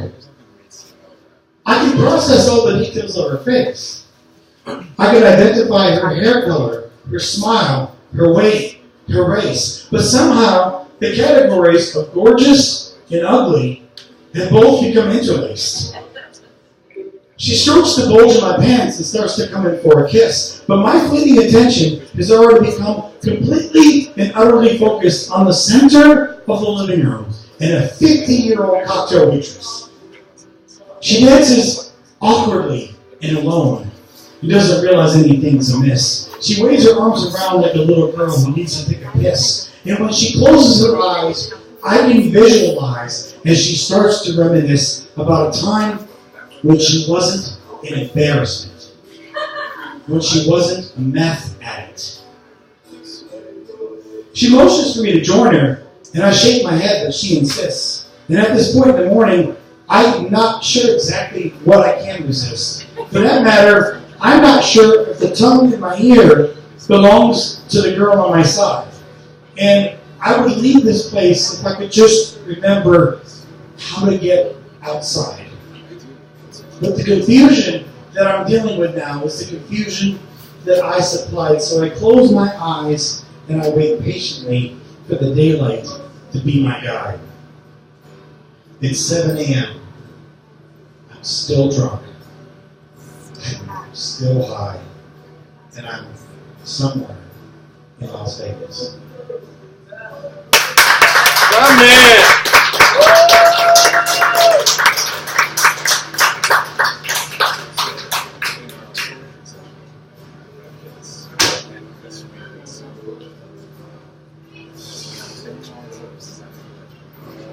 Yes! Bring it!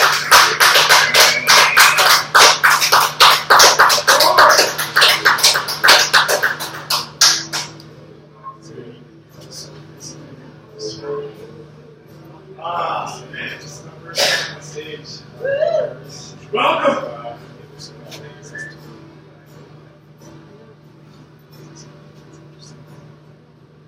I got like 3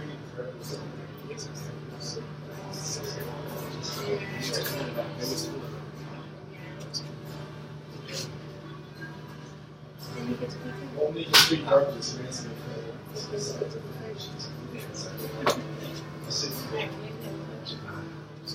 I've done too much. I'm saying myself. I think we should try. We're down with the check. Through the dishonesty, your motives are clear. You're concerned for nothing when your time to leave. You broach the check hands and don't want to snare your living lives. That's how I end the first one.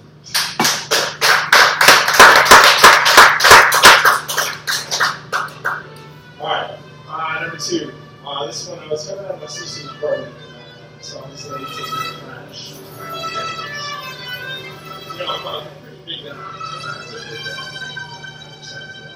She's a little petite lady, I just saw her and I just like, I slowed down walking down the stairs with that nervous that I said I could. I just thought Can you hold the mic up and speak up? hold the mic up and speak up. Yeah, because I couldn't put the... You didn't hear what I was saying? I was saying that I was running out of my sister's apartment like a couple months ago, and I saw this lady taking out the trash. And I slowed down coming down the stairs. So slowing down, and I'm like, who knows, this shit might be kind of threatening. So I slowed down. And I thought, oh, red phone. There it is. Jogging out of my sister's apartment down the stairs, I hear the hollow metallic tapes. The aluminum cans rustling in the trash bag. That's from great news. Our eyes connect. I'm slow on pace. My man, my 10. I thought good. The same. Your female. 5'3", PT.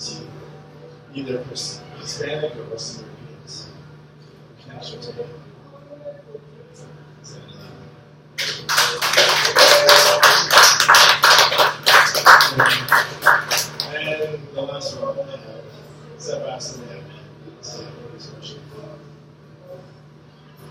engulfed in flame. Those in your vicinity are compelled to feel the water. The fierce spirit, your eyes, the source. You carry the spark, the ember, the test, the adjustment. They burn cold and foolish.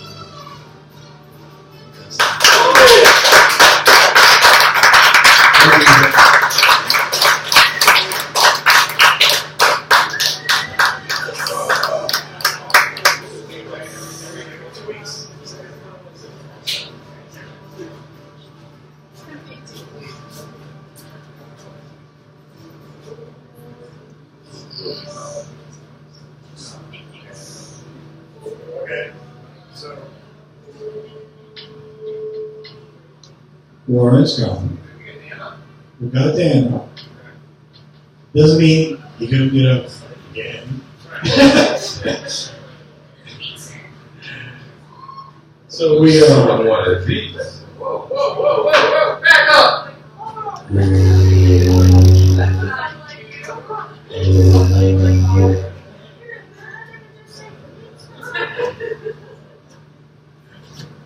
I just like doing that.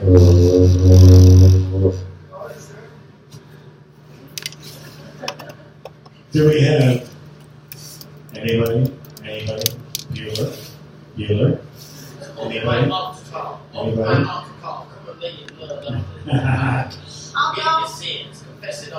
Uh-oh, I heard someone said that they'll go. I'll go. I heard it. I heard I'll go. I'll go.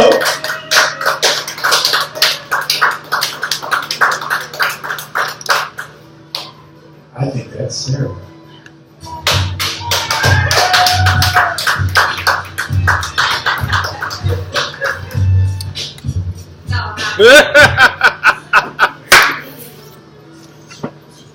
Alright, so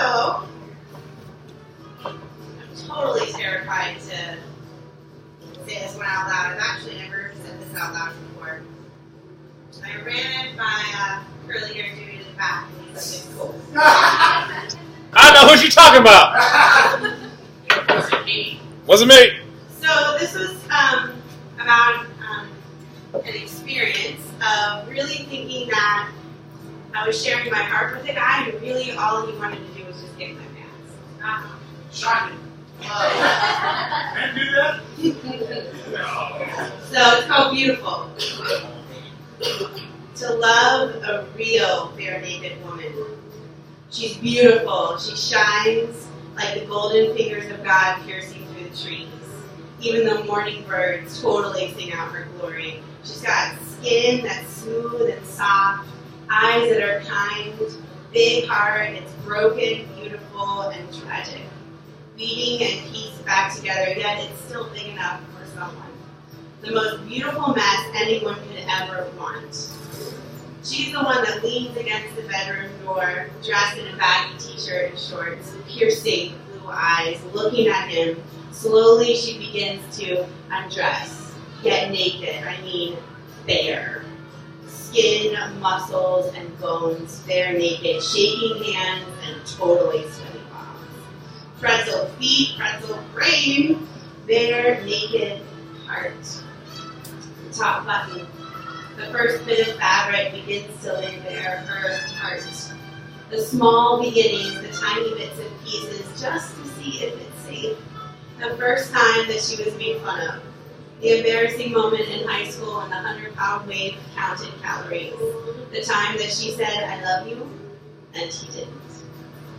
Eyes locked in an eternal moment. Yeah, it's safe, so she thinks.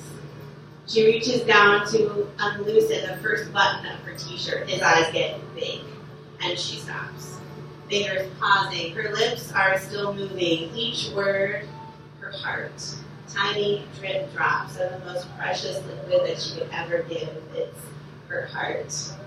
He's not listening. His appetite is wet for skin. Bare naked, he can totally imagine it. Thirsty for the TikTok to run long into the night. She sees him. The real him.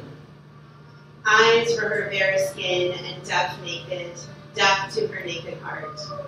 No mind but for the horizontal TikTok.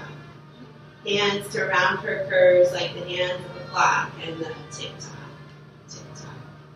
She can see it. He totally stopped listening. She stopped speaking. Silence. He barely even noticed. He didn't even notice his time was up. All he wanted was skin, bare skin, and the truth. Her heart meant nothing. Absolutely nothing. So why should he have her skin? The whole beautiful package was not meant to be sold in tiny bits and pieces to the hottest looking bidder.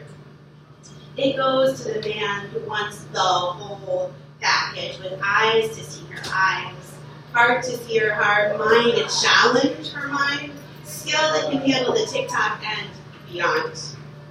One that wants to wake up in the morning to the messy-haired woman with really bad breath. The man who can see beyond her skin and totally take care of her heart. A man that can love, real.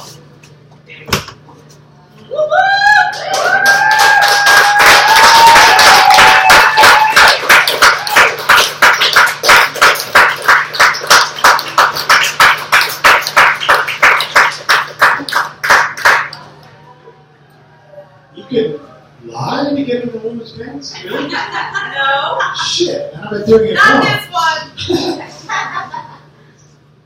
Okay. Bueller. Anybody? I'll get up. Yay! Yes! How shall we introduce you? The woman. The woman. Wait. Big hand for the woman. Hold Great. Hey, we're gonna do it like All this. right, this is my bucket list, so I'm crossing it off. Yes.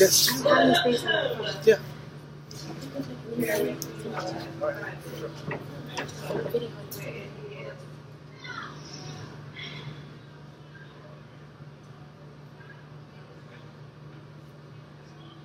So, about a year and a half ago, I fell madly in love with an artist. And I used to go to his studio and sit and watch him paint. And it was my first year in Jacksonville, my first experience of downtown. Late at night, he was laughing. And I was really divorced. And Mama's Mojo was like,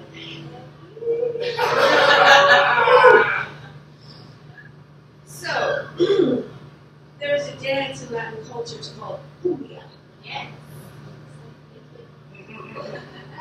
This is a song, my poem about those nights spent. It's called Balada Cumbia Serenade.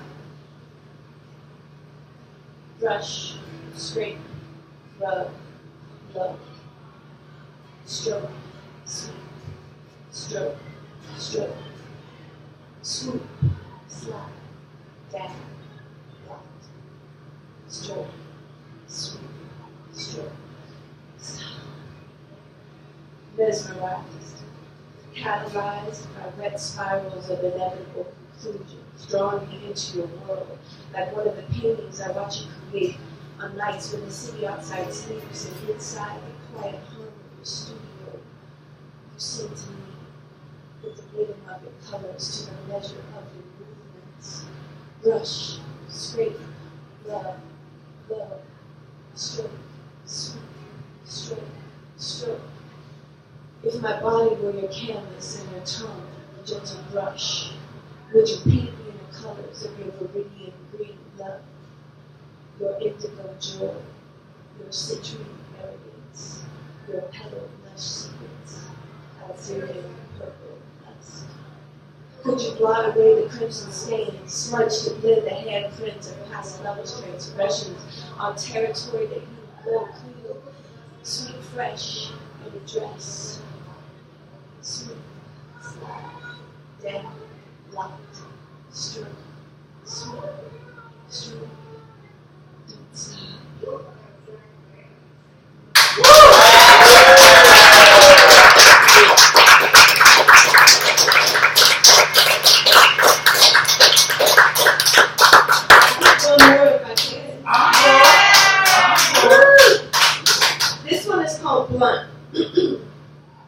I used to smoke a lot. I don't anymore. Cigarettes? No. Truth. Spit it. Blunt. Roll tight. Lick it. Cyclical verse flow. You can't get it. Mind interrupted. Rendered paralytic. Obsessed by a critic. Hell bent on deceiving your mind into believing the illusion it is weaving. An identity falsely represented, your authentic truth augmented by a parasitic voice infiltrating your brain in order to maintain control of your www.yourdomain.com. Your mainframe password, creativity. The login is unique to me. And you and every single one of us suffering illusions of scarcity, held hostage by an invisible prophet, unblind but cannot see the truth. Oh yes, it shall set you free.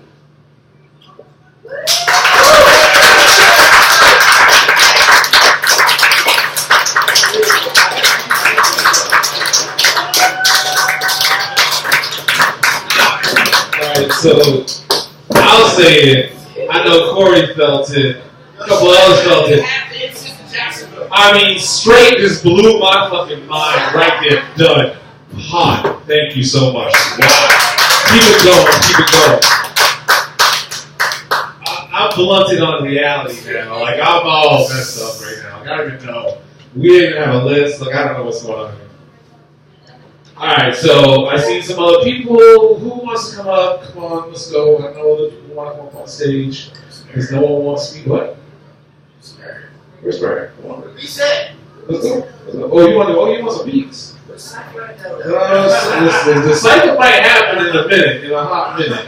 I was just trying to see if we got anybody else that want to come up, because that's what we do. That's what we do.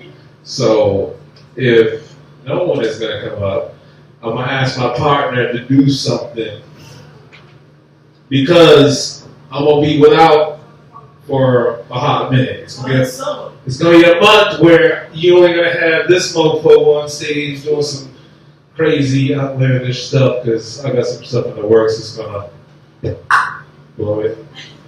So, if Adam could grace us, and then after that, I think what we will do to kind of wind it out, because I think there's a few other people that want to join the cipher. Men, women, children, please get on stage, because this is about the time we're going to put a beat and make this go insane. However, before that, making my man Adam come up here and give me one last piece, and we're going to close this night out. I don't care what you do, but you're going to do what you do. He brought out the phone. I did bring out the phone. He put in his password. He's looking at messages. I think the password is from Selena. It said I love you.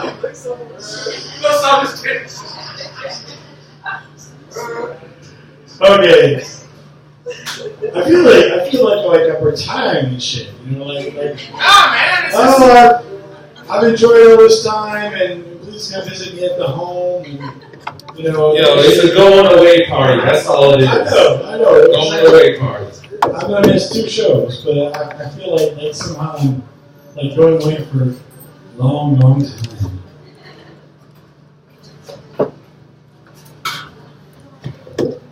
Yo, it's gonna be a month without my partner. That's a long time in Mendo time. That's like 3 years. Because I age less than average. Fuck. I'm gonna blame it on the wine because I don't know where the fuck that came from. I don't even know. What are you like, Benjamin Button? I age less than average. What? It's the naked grape. I swear to you, that's what's doing this. Okay. So, I'm going to do one last thing before I take my ass to the frozen north and work on my video. It's called Douchebag. How do you know I'm a douchebag? Because you read some of my poetry. You knew That was all you had to see. There couldn't be anything deeper about me than the knee-jerk impression you built so carelessly. One poem is obviously the mirror to my soul, and 2 poems, fuck, that's more than you ever need to know. No point in seeing where the rabbit hole goes. No point in asking what inspired those prose. You've read some of my poetry, so you've obviously uncovered all of my complexity. How do you know I'm a douchebag? Because you browsed through some snapshots on Facebook and knew there was no need for a second look. If a picture's worth 1,000 words, then 2 must be a goddamn storybook. There's no need to confront me about the updates you spy when you're creeping on social media, content in your alibi. Before we could talk, you've already said goodbye. No need to discuss, because selfies don't lie. You saw some of the pictures I took, and that's all you needed to give me the hook. How do you know I'm a douchebag? Because you saw the car I drive. And there's no way you'd be caught in that fucking thing alive. If someone owns a crappy car, it's obvious they'll never thrive. If I don't escort you in a fancy chariot, then what else of you would I deprive? You have no clue where my money goes. Don't know what I earn or how it flows. You've never tried to juxtapose what I own with the life I chose. You don't want to hear that jive because you can't see past the car that I drive. How do you know I'm a douchebag? Because you heard that I got drunk last night and knew this must be the sign of play. I didn't cause trouble. I didn't start a fight. But I was a little loud. I was a little impolite. So this must mean that I have an addiction. My mark on this world is one of affliction. One night of drinking feeds your conviction that a future with me only leads to friction. You learn that I drink and it brings me to light, so this is enough to dismiss me outright. How do I know you're a bitch? I don't. We've never met. And I don't pretend to know what makes you tick, what makes you go, just because I've seen bits of your social media show. I don't give sway to chatter and scandal. Personal discussion is not too much to handle. Rumors about you don't hold a candle to the insight I could gain if conversation flows. My man. Gentlemen,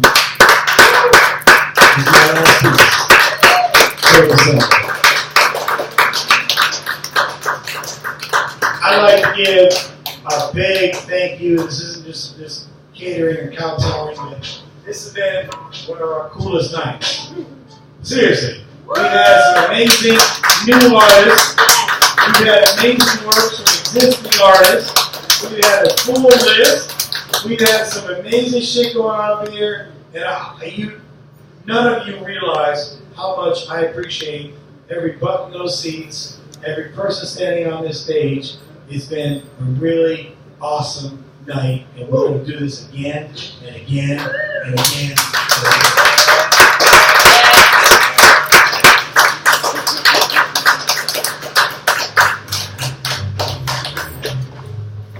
Yo, so this is what we're going to do. I'm going to ask anyone that wants to get up on stage to get up on stage right now. JV Profile. Feel it right here, tell me. Yeah.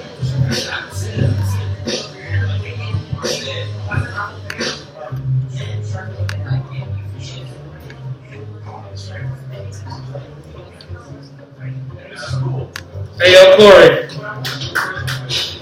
The wise warriors battle plans go accordingly. To know that the enemy is to know the move slowly. Appear weak when you are strong, strong when you are weak. The warriors go to war in and sleep. Warfare is based on deception, misdirection, this misconception. In the midst of chaos, use the mind and reinforce and repel, separated from the start. Know your enemy, now you know yourself. Your victory will not stand if you start in doubt. The expert moves the battle in the enemy. Now you know his friend of me, but you never venture, never win. Yo, pass the pad and the pen. Pat, true. Oh yeah, that's what I'm saying. You don't like? Yeah, you know, yes, no. Yeah. Standing up on stage like a rage though. If you put the cage now, it's not cage like ball single. If you don't know that you mean girl, I'm about to make your mind nerves a major, the major. Put your ass up off the dresser. You think you the most, but probably the lesser. Most professor, put your ass from up to down low. And if you don't know, you know now, bro. Oh no, for sure, don't go solo. You and don't hold for sure. If you don't want it, then come and take it. You naked in the streets, the bacon. It's one of my favorite flavors. I like Deliverance. I savor the different types of candies. I like when the name candy or brandy or every different types of liquor. I sticker, and when I ask for, I go up and pass her. It gets nasty. You get nasty. Blast me off and you put up in a pocket. Rip your eye, got a socket, put it in pocket. And I keep it. And if you don't know how we feel up in the street, then I'll leave your meat, it's my secret. If you want a necklace, you think you reckless, but I'm gonna rip it off the chest and then I'm gonna eat breakfast.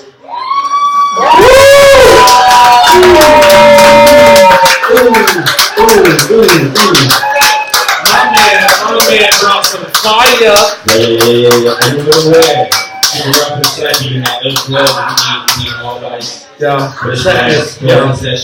Yeah. Check it. I got Corey on the stage. He going to grab the microphone. Let me know what's up. Yo, come on. Beat play. Visions of BabbleOn, playing lyrical games like all day. On the conscious cipher, spoken word poetry, I'm a lifer. The type of place you can grab the mic without having to battle somebody else's face. Disgrace the mask. Came through from the riverside, rainbows in the back. If you don't know, ask when to be one, my dude, cause we be back there regardless. Tell you and your whole crew, unless they come and harmless, they ain't got no time for this. Walrus say, hey. That's Walrus, that's my dude. That's my dude, actor. Walrus is the ad now we get access. Yo, JB, DJ Booth. That's right, yo, it's proof that I got the in the pudding. This ain't Cuba Good and Junior, but you know I coulda told you it's how I shoulda. Waiting for Patrick to get on the microphone, cause JB don't freestyle. All we do is take the words and put something together, no matter the weather. Waiting. Put a light, but you can't see me and I can't see you, or maybe the opposite. I'm on top of shit. And that's where I stay at. When you talking bullshit, is where you lay at. And I'm not trying to get violent, I'm more than non-type. I'm not the type that honk and wrong right, but I just might if you keep talking, or maybe the negative. Never rapping, no one you talking positive. I'm trying to keep on that. And if you don't want to fall flat, then do whatever you do, because I'm going to leave it to Beaver and never clap. It's so serious. I'm waiting for it. Yo, where's Lady MCs at? Where's the Lady MCs up here? I know y'all out there. Let me get a Lady MC. Don't hide. Don't be shy. Don't hide. Don't hide. Yo, Chris.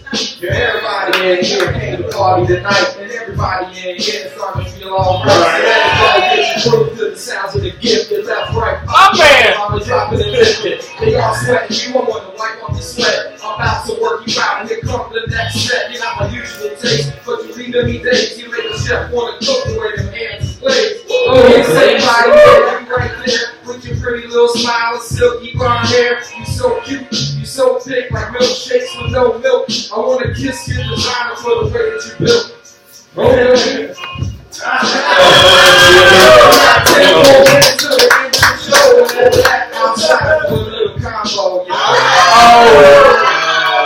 Step up, everybody.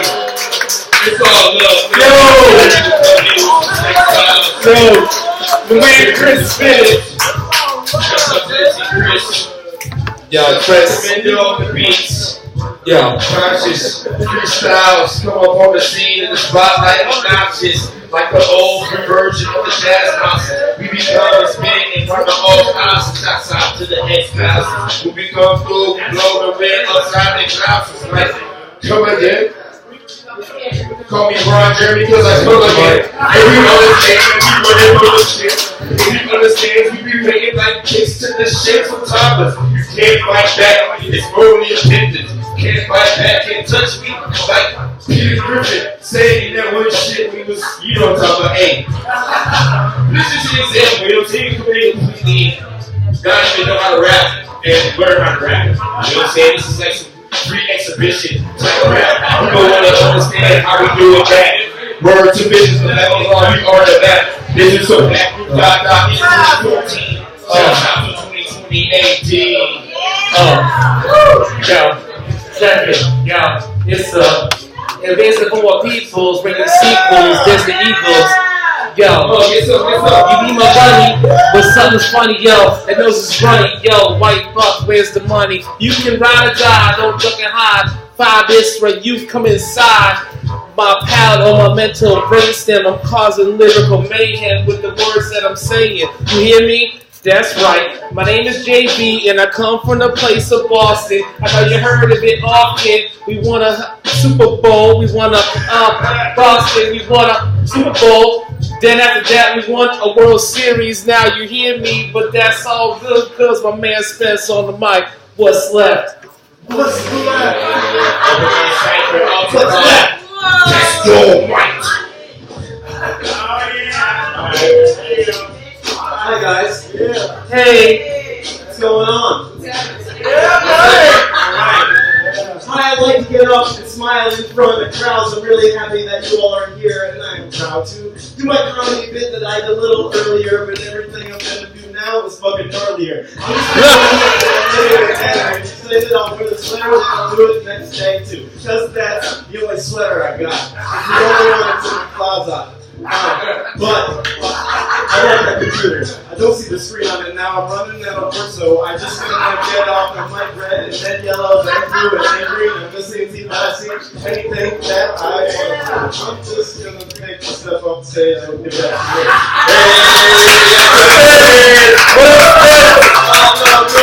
Spencer Bahia. Spencer Bahia, this is a fire. He ain't nothing more than a comedian. But you hear me then, cause he came on the scene when we got on the stage. That's right. My man Spence, what's up?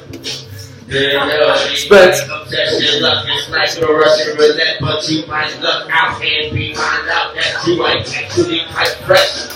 Then take that shit to them. People don't understand the style that niggas be coming on the stage making it look easy. Stretch back from back in the day when that girl was easy, getting snipped up, but mom's on the toilet. That's the real shit. Niggas know that. Before you was 5-year-old, they was like, hey, guys, man, rap that shit that you rap all the same times, the same lines, the same 5 lines, the same young 90 bars. You bumping off brother. That's when you get up on this shit with BabbleOn and Bend Up. You do this shit so dangerous. Jazz in the background, like you feeling this. Let me tell you again, we underground and underground, amen. Dollar-ism, modernism, abstract schism, do you feel it? Yes, I put off the name of the beat and I will throw the shit all the way to the back. I'm gonna show my ass, you know what I'm saying, to someone else get up on here. You already had 2 now. Yeah. Come up here. You're free to come and rock the show. Rock the show, this is what I know. I'm gonna tell you something that you so can't gasp, and this is all about the piece. Yo, JB never been one to say that I can do a freestyle, but I may put some words together for a little while, and then you can feel what's locked inside my brain. That's right, yo. I don't know, but it's gotta be more than just this mundane feeling that we got inside. I see Emily over to the side, yo, she bobbing and weaving, tell me that she leaving. Nah, she wanna get on the stage, she acting like she wanna bust a little freestyle flow with a little smile. Yeah, that's right, I know you know, that's right, come on, get up on.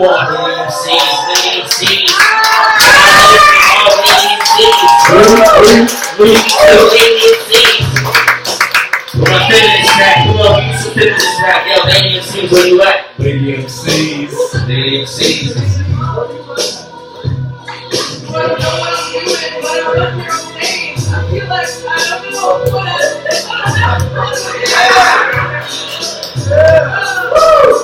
Keep it going. They remember me, 21. We're gonna have some fun. Rock the mic. I don't know what to say. I don't Tell know me how you feeling. She don't know what to say. She don't know what to say. She don't know what to say. Give it up for Shorty for taking the microphone. This is what we encourage here. Recreation doesn't matter if you know how to do it. All that understand is how you go through it. But what you do in your house, in the shower. Yes, yes. Got the females up on the stage. Got Sarah coming up next. Lady MCs. So I noticed the women come up on here. So when I saw them playing, I was like, oh, nice! I'm not even rhyming, it's not even going for the tune. You straight! You straight! Keep it going! So, 100, 2, Yeah. Give us something. Hip-hop, do that bit. Yo, shorty, got me feeling kind of subject to feelings that I catch when I feel a female on the same frequency. Feel like, ooh, you is intelligent. Got a high IQ and you looking nice too. Think I'm in love. You wanna be the future ex-wife just like that. You know my Star Trek like Pat St. Jack. Star Trek episode 2. We be coming through. How do you do? How do you do? We do. That's how you do. We know, we see through that. Cause you on the stage and you grab a microphone when you got something to say. Tell me how you feel. So you think it's all about the doo-doo?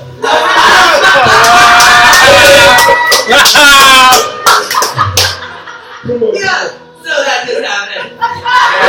Yo, we got the freestyle site right here. Rain Dogs, this is what we do. We get on stage every second and fourth Wednesday. Let's do it. Really, it's more about the IQ. I like that. Be recognized with you. You know what I mean?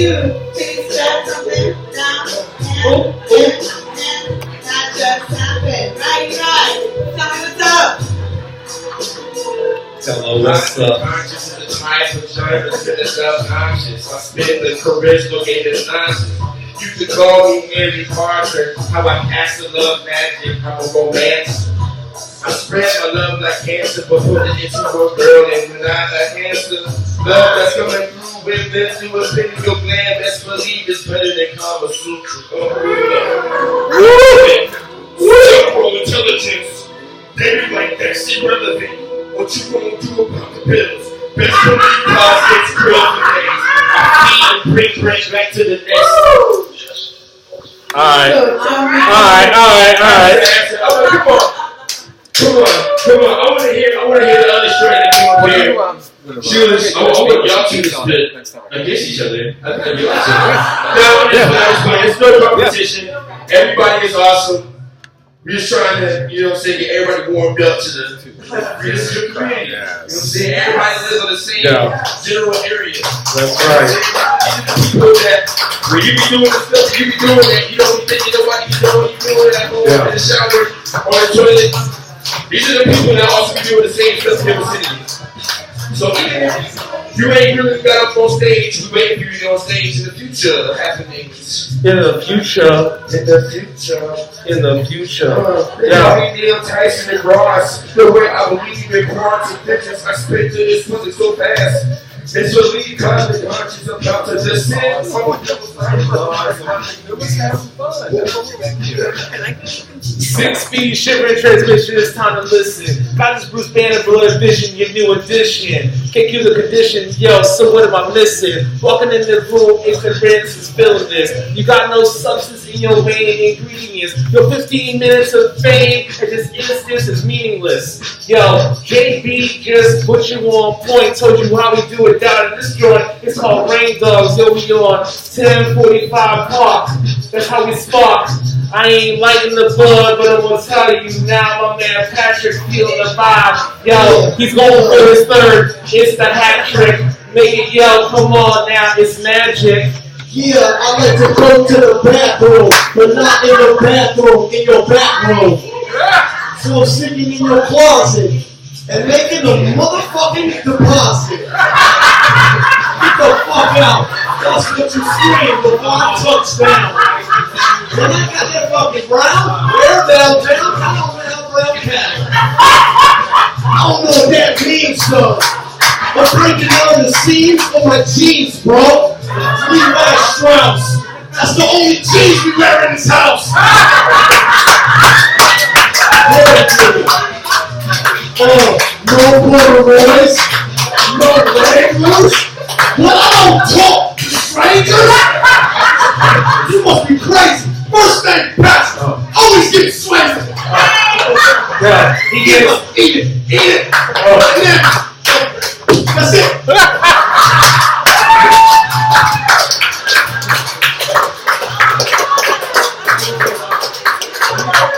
Hey, everybody give us a big round of applause.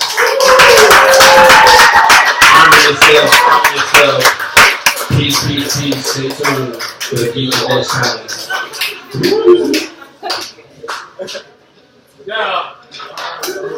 Hey, listen. I know I'm gonna say it like this. I'm gonna say this real quick.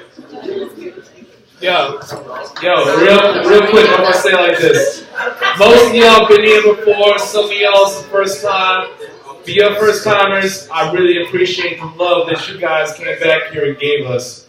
Please come back again, you know, whether it's with a pad or a pen, or a phone, or a tablet, however you do what you do, come back and share with us, because when you come back here, it's all about love. So just remember that. It's all about love. So thank you.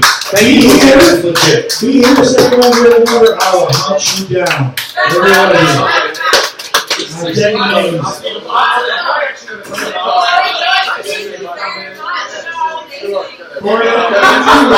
I'll hunt you down in Arlington. Arlington's not too far from your girl.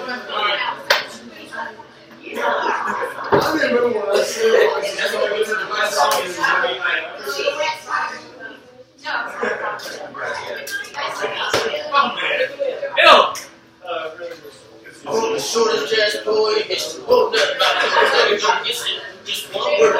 Listen.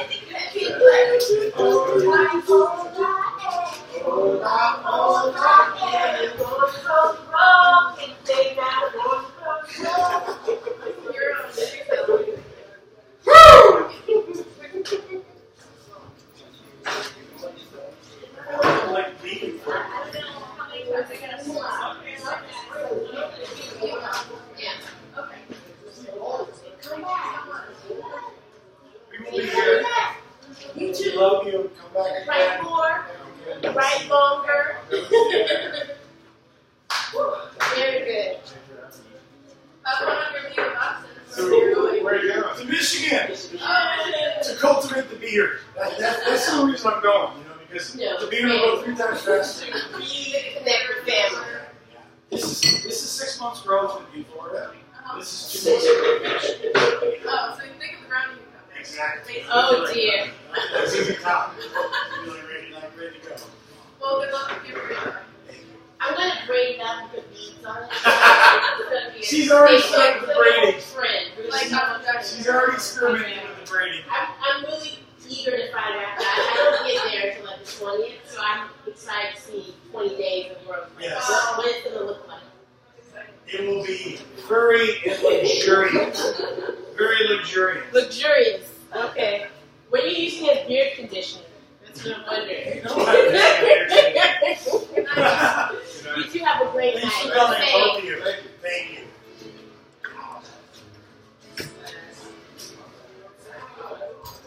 This is the best nights we've ever had. Really? Yeah. Because I'm here.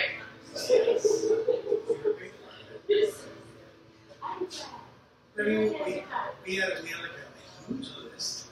And I was telling Corey this, that in the past, he told me I had a good crowd. I was mildly annoyed because, like, we'll start off with 20 people on the list. One guy gets up, does his thing, leaves. The next person gets up, does their thing, leaves. But tonight, like, most people were still hanging out and chilling. Well, you think you're this, and a lot of those people, like Sarah brought people. Right. Some people, Emily that just left, they brought people with them and said, oh, you should do this too. So after they finish, they go. So what you should do is split them up. So it's like, oh, okay. Oh, and babe, I understand what you're saying. We've tried to do that before. Like there's been times when. I loved Sarah's friend, the one who was talking about the artist she dated. That was awesome. About the what? The artist she dated, that dance. Yeah. It wasn't all sing-songy and all that stuff. She was like, whoo. This was the fucking greatest night Yes. you and I fucking ever had, bro. I mean, it was just like,